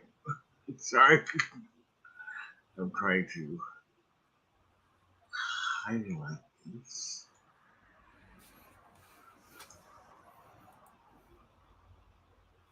Is there something? Am I supposed to see something? Because it says when I wrote that, it's because Thom hasn't seen it yet. Oh, I see. Okay, never mind. Okay, wait, I was like, oh, wait, am I supposed to see something? Okay. All right, okay, never mind. Okay, so anyway, okay, so what's her name? Layla. She becomes the avatar of Towerette. And for all intents and purposes, she becomes a old superhero from the comics related to Moon Knight that was only in one issue, I want to say. But she becomes the Silver Scarab, Scarlet Scarab. I'm sorry. What do we think about that? Kind of like what I said. Like, I like it. I just wish there was more build up to it. Explanation. Like, there's the tie between the Scarlet Scarab and Layla's character is that Layla is not quite from the comics. She is a representation of a similar character, but the father has the name of the Scarlet Scarab from the comics. So that's kind of the comic. But like, there's a history with Layla specifically that I think this season could have benefited explaining just a little bit before getting to that point, because it seems slightly out of her character arc throughout the whole thing, where she's just like, just become. It's kind of like my argument that Anakin's turn of Vader seemed very sudden. Yeah. Oh, what have I done? I'm Darth Vader. And hers is like she's been like, I don't want to do that. I don't want to do any part of anything. And two, sure, Hippo, let's join souls. Well, I think seriously though, they were. She's watching just all of this nightmare happening. She had to do something. I got her motivation as to why she decided at that moment to become even though she had been so hesitant about it. But I understand it, but there's no emotional tie to it. That's what I'm saying. Yeah, I got it. So do you think we'll see her again in any of the series? Yeah, I think so. We better. Yeah. We can't have a line that says, "Are you Egyptian superhero?" And she's like, "Yeah," and not have her continue. Yeah, I hope that they were. I I like her as a character, Yes. like Layla. I thought that she was a really good character, and so I would love to see more of her being in Scarlet Scarab. Okay, so at we were like waiting and waiting. We knew that that Moon Knight had three personalities. Mark Spector was the dominant, followed by Jake Lockley. Sorry, Stephen Grant, Spoilers. and then now Jake Lockley, who was a cab driver in the comic books and was kind of like the detective side of Moon Knight. Well, we were waiting, and waiting, and we didn't see his third personality really. Although there are some, ideas as to where we could have seen him. But in the post-credit scene, we finally see Jake Lockley, the third personality of Moon Knight. And he is, he drives the limo, but he's also, looks like he's a tough agent of some sort. He's more willing. He's more willing to get his hands dirty than Mark was. Yeah, he's more willing to go get his hands dirty. He is the brutal one. He's the one, because if you look through the whole series, Mark always asks to become Moon Knight, or to take over.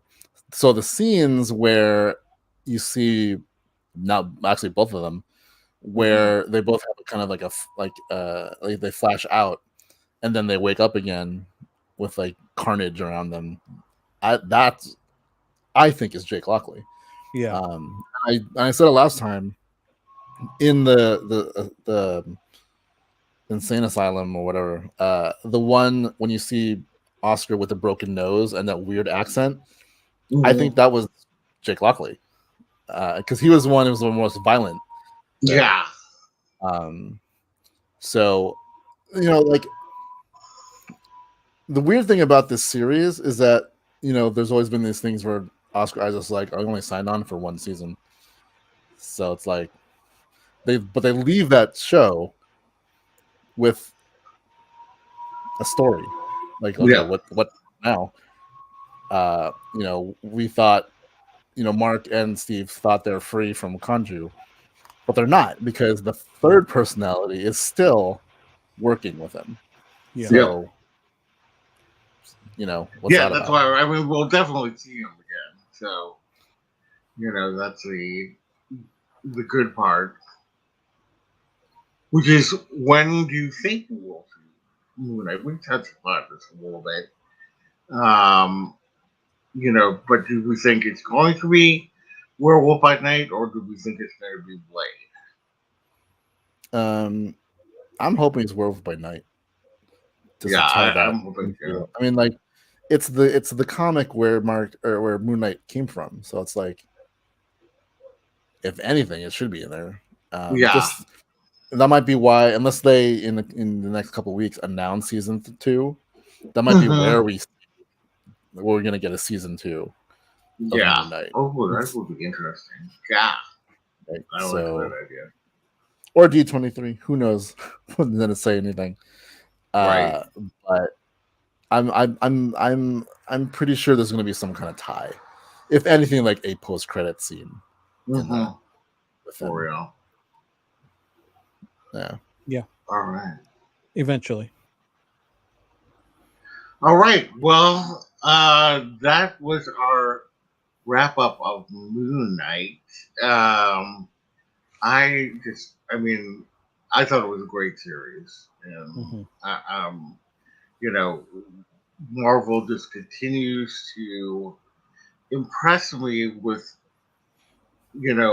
coming up with something different every time, and or tone. It just, when I say different, I don't mean like completely different. Like Falcon and Winter Soldier, follows most of their, things, but it's like everything around it, like it's just so different and so cool, and I'm just again like I just can't wait to see like Miss. I was just looking at a calendar. Ms. Marvel is coming up like in less than a month. I mean, how crazy is that? So anyway, that's it. Okay, so let's just quickly go through these news points. Um, so in Disney news, Disney Parks news, Disneyland Resort news, that the Lion King, A Tale of the Lion King, is going to debut at the Fantasyland Theater at or the Fantasy Theater at in Disneyland on May 28th, and I'm going to assume that's the same thing that they had at California CA. Adventure. Yeah, that's my question. Is that the same thing?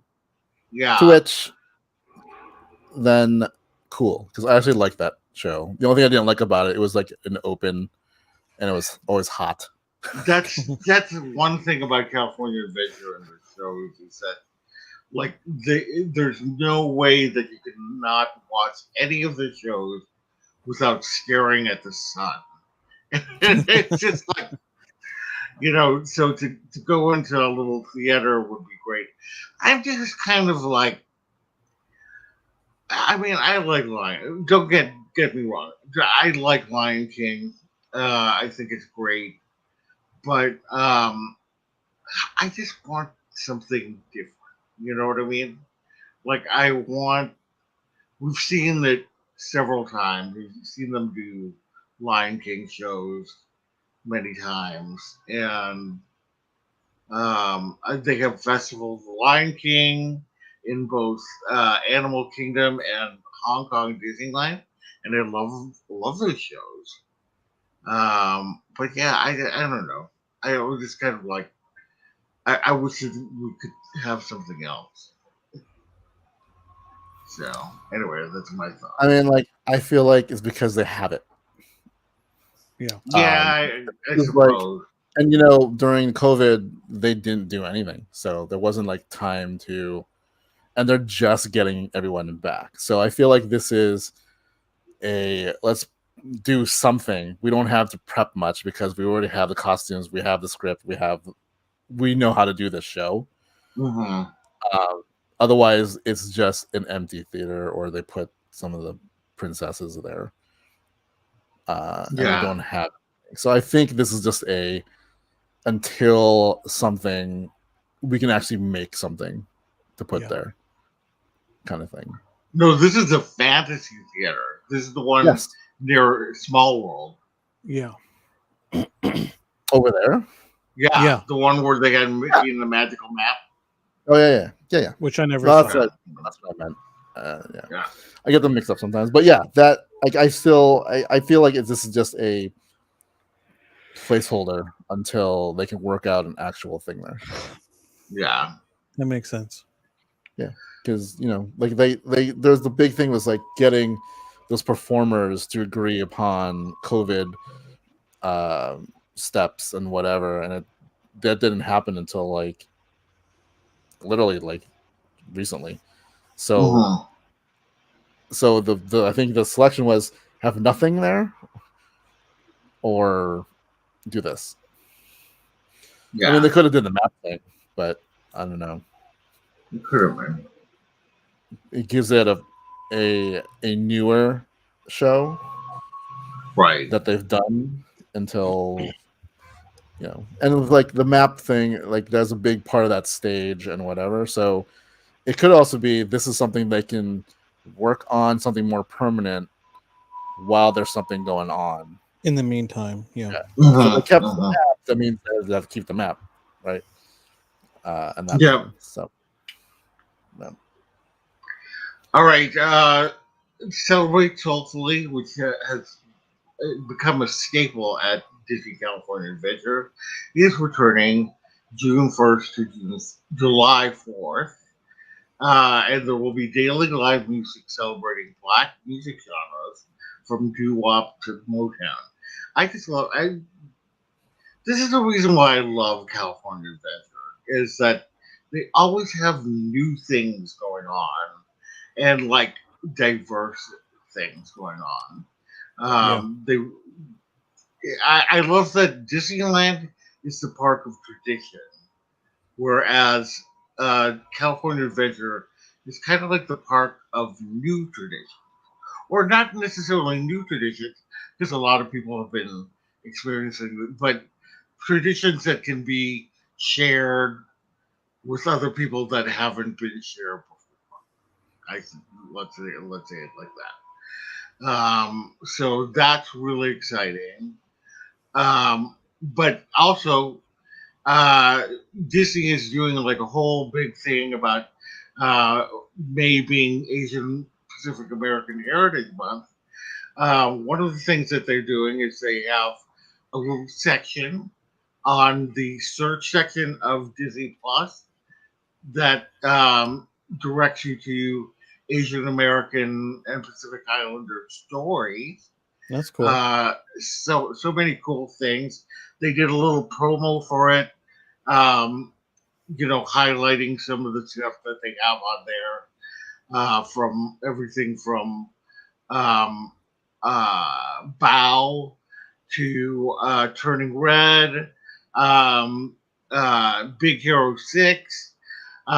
There's a live action short from the Launchpad series called The Little Princess in not in parentheses, and that's a really great short too. Uh, so there's just so much to watch. Shang-Chi, Raya, and I'm so glad that they're highlighting all of these things. And then in the parks, they've got a lot going on, more than I had actually known until I saw the link to the Disney Parks blog. But they're going to be having um, like different kind of bands or musical performances at downtown Disney, close to the trading outpost, the Star Wars trading outpost. There's Fiva, which is a four-piece Polynesian band performing blissful harmonies on Mondays and Fridays.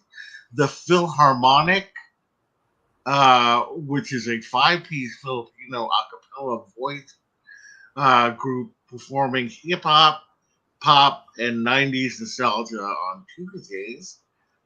Uh, Tupuas, which is a high energy Polynesian show of dance and drums that invites you to join in the fun on Thursdays and Fridays. And then on Saturdays and Sundays, it's going to be Chinese cultural splendor, where they take you back to a time to enjoy the beauty of Chinese dance, martial arts, lion dance, and the radiant costumes of Chinese dynasties. So that's really fun. Yep. Then Wonderground Gallery, they're going to be having on May 21st to 22nd. There will be Jared Maruyama, Joey Chu, and Ann Shen and June Kim, who are all popular artists for Wonderground. They're going to be signing their stuff. There is a Asian owned macaroon cart or cake cart, I guess it is, called Kayla's Cakes, run by sisters Kayla Lee and Yun Jung Khan. And then there is at the hotels, you can listen to the ukulele and take hula lessons at Trader Sam's. We're in, Thom. Huh? Yeah. Me and you. Lessons. Yeah, there you go. And you need to take video of that. And then traditional Japanese drinks at Hearthstone Lodge. So there's so much stuff. And then at California Adventure, they are having a limited time turning red photo op near Pixar Pier. Now, if only they had a character that came out with that thing. So much stuff. I think they were prepared for how popular that would have been. Yeah. Which seems to be. Yeah, I know. It's so weird. Like, it's like they came out with characters for Onward, but then nothing for Soul, nothing for Luca, nothing for Turning Red. Took forever for Raya. Huh? Took forever for Raya. Yeah, they had Raya, and she proved to be so popular that she was supposed to just be a Asian for the Chinese Lunar New Year. And she ended up staying, and I think she's still there, from what I know. Yeah. So anyway, so that's that. And then in the movie news, we have a Lightyear special look, and I can't remember if I saw this. What happens in this video? I forget. You get a little more sense of what the story is. Yeah. And do they interview some of the cast? Did they? I don't remember anymore. If they did. Yeah. It's been a while since I saw it. Yeah, I know. I think I did see it, but I can't remember very well. So okay. I mean, you basically learn that they're stranded because of Lightyear. Mm-hmm. Okay, that I didn't know. Yeah, so it's this whole he blames himself, and so he's trying to get, and then they manage to launch, and then he finds himself in the future. So, or he comes back and it's been years. So you get more sense of what this story is. Right. Oh.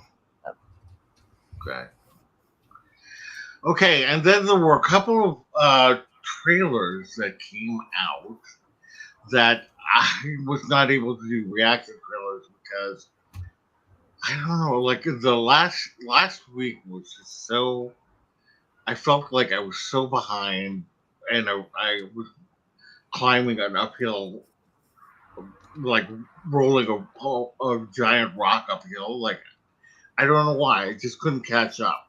So I just didn't have time to do reaction videos, but it would have been great if I could have. The first one, nobody's interested in. It was Obi-Wan. What's an Obi-Wan? Yeah, what's an Obi-Wan? What did you think of this trailer, Richard? We'll start with you. But like my favorite part of this trailer was the little bit more interaction between Obi-Wan and Owen. Yeah. Mm-hmm. That was. He used to be trained, and Owen's like, oh. Yeah, that worked out last time. Did with the, yeah, I thought, oops. Like, ooh, sick burn. Yeah. Booyah!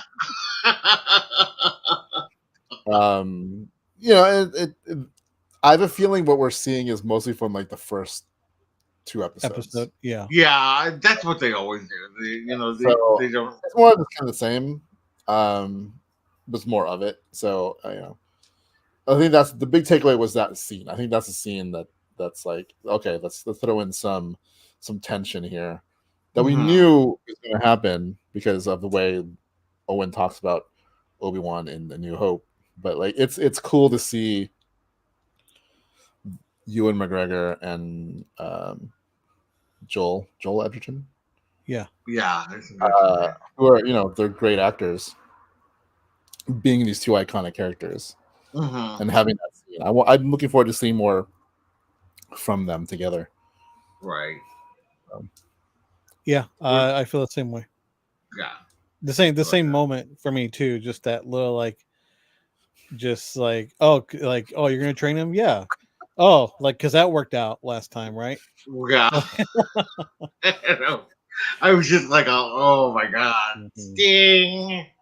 Yeah, that was I agree. That was my favorite moment as well. Like, I just think that just because you know that face so well, and you know both of their faces so well. Just to have that kind of character come back, and we all know that Hayden Christensen is going to be coming back as well, but we haven't seen it yet, and I don't think I think they're just going to tease us like they have in this trailer for future trailers if they do have them, because this is coming out in less than a month for sure. And God, it's so like crazy. We're gonna be having like series left and right. How are we gonna handle it all? Oh yeah, and I forgot. Kumail Nanjiani's character was shown very briefly. Was he in this? I couldn't see it. Yeah, briefly. Sure. I do have one comment about that. So I always loved him. I've been a fan of his for quite a while. Since, there he is. Yeah. I'm hoping that we don't get him again, if you know what I mean. Like his personality? I like him a lot. Like, again, I've been a fan of his for a long time. Like, I loved Silicon Valley. I watched that. But also, like, in the Eternals, like we kind of just got him again. Yeah. So I'm just hoping that we get we get something a little different from him in the series, personally. Instead of just his usual quirky kind of behavior. So something a little different. But this is a small nitpick. I don't even want to call it a nitpick. It's like a tiny thing. But that's it. I mean, I'm still super looking forward to this. But his character was rumored to be that robot first, and then now it's nice to see him in live action. So I'm like, he seems to me either to be a Jedi in hiding, because he kind of has that robe kind of look. It looks like it. Or he's Kister. Who? Kister, Anakin's friend from Phantom Menace. Oh, right. Huh. I don't know. Yeah, I know who you're talking about, but I didn't know his name. I totally know who you're talking about, though. So that's funny. Yeah, his friend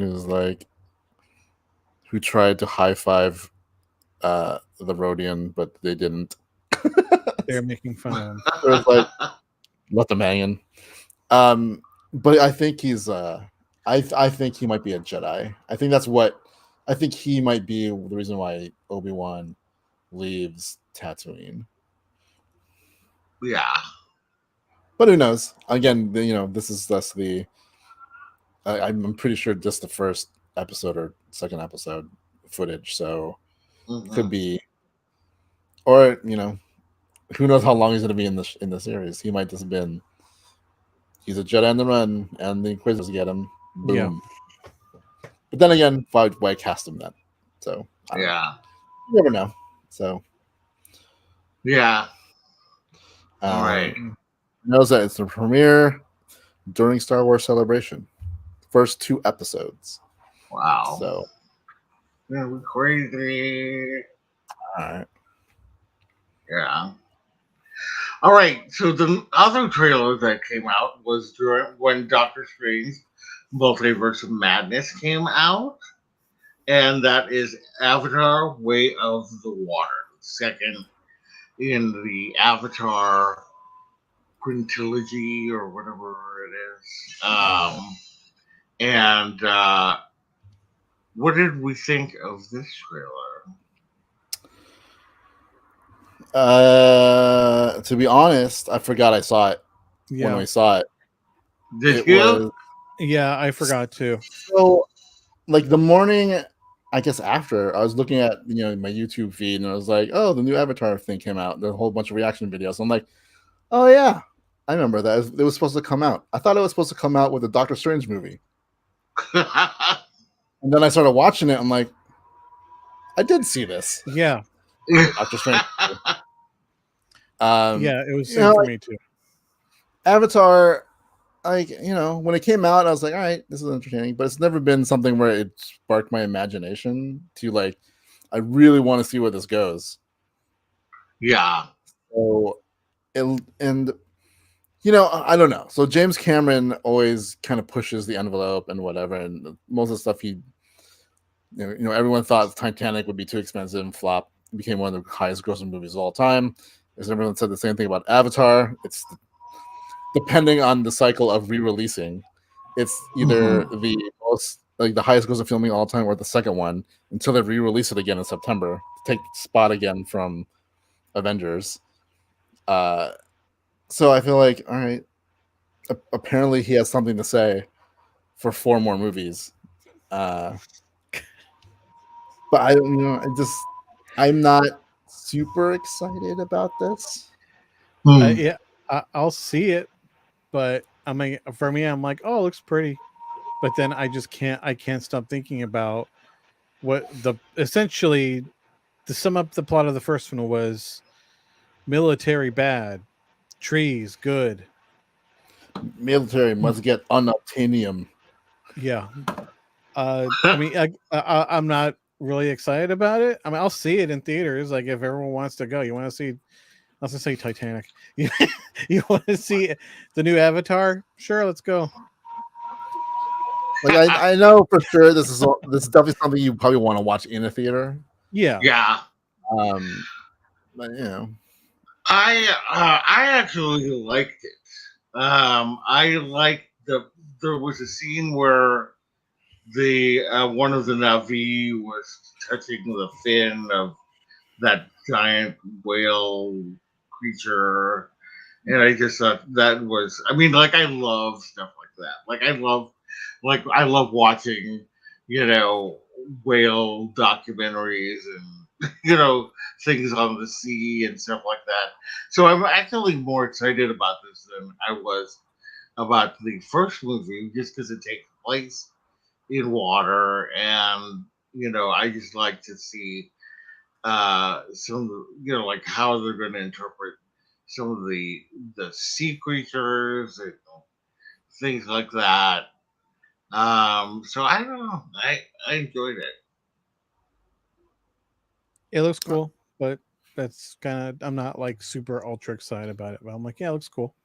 The one thing that intrigues me is that what they said about these next 4 movies is that they're almost all self-contained, just in the same universe. So it's not like 5 movies that are the same story. It's almost like, okay, this is the world of like Pandora, and here are 5 stories within that world.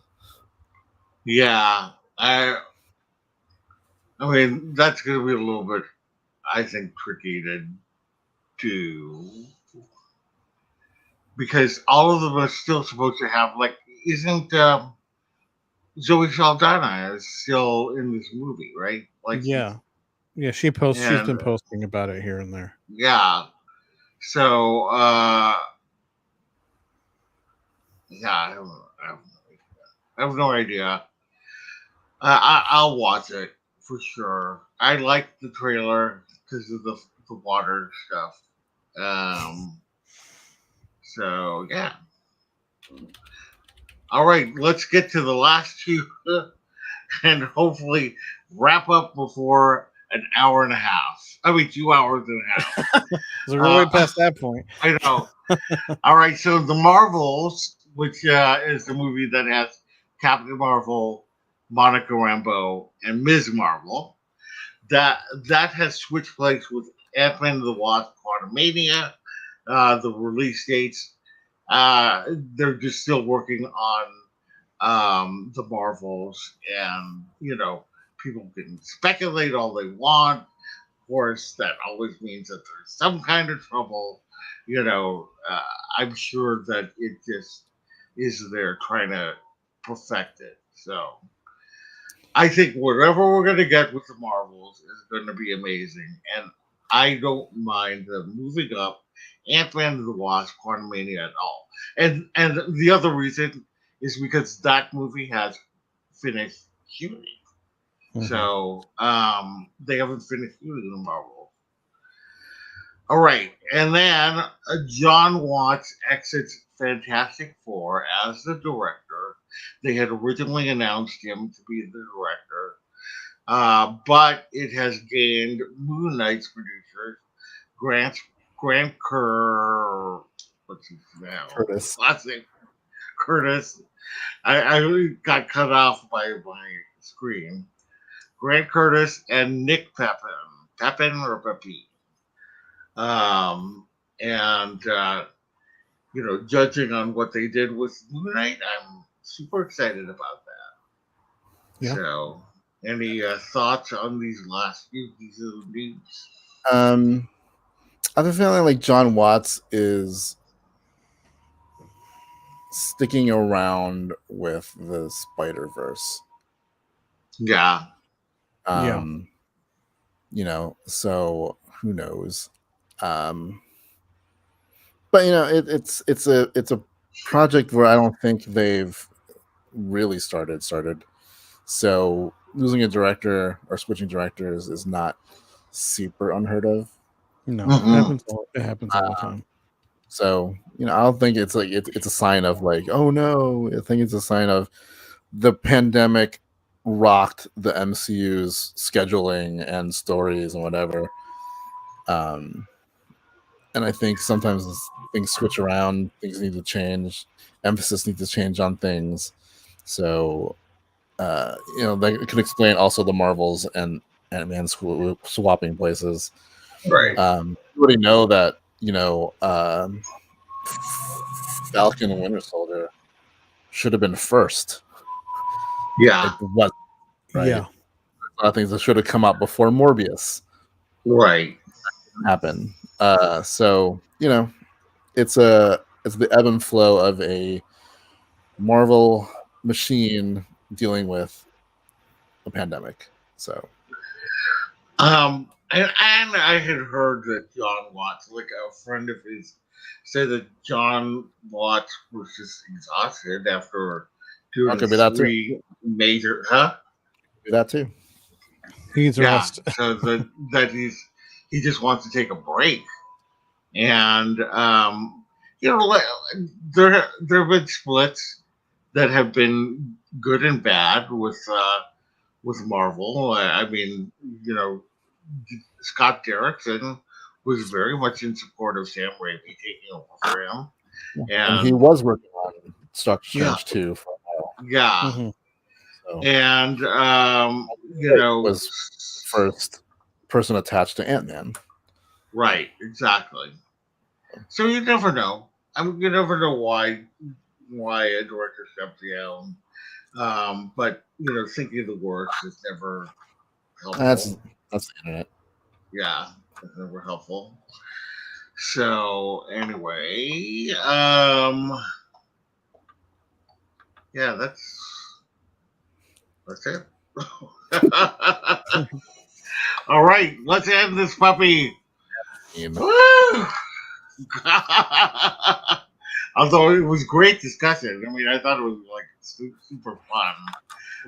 And the time went by really fast for me, at least. Yeah, we're gonna have to figure out how this works because once Obi-Wan is out, the next one is Ms. Marvel. Yeah, and that's gonna overlap, right? Yes. Yeah, so that's gonna be and I feel like the finales of like Ms. Marvel, I think, is gonna coincide right when Thor comes out. Yeah. Yeah. And then who knows when She-Hulk. I mean they've got to have Andor. a date. Yeah. So yeah. there's a lot of stuff coming out in this universe. A lot coming out. So yeah, they have, because I was just looking at the Disney website, and they have like all of the different shows that it just is coming soon, and they even have Ahsoka and Rangers of the New Republic that are on the website saying coming soon. So, which I forgot, Ahsoka started production. So yeah, that started production. So. All right. Well, anyway, thank you so much for joining us. Really appreciate it. If you haven't already, we'd love it if you would subscribe to our channel, hit the bell for notifications. Do like this post, as it really does help us out. Visit us on all of our socials, and visit our website at www.castlescapesandclones.com. Thank you so much, and we will see you later. Bye. Ta. On the flip side. Awkward because I'm not ready.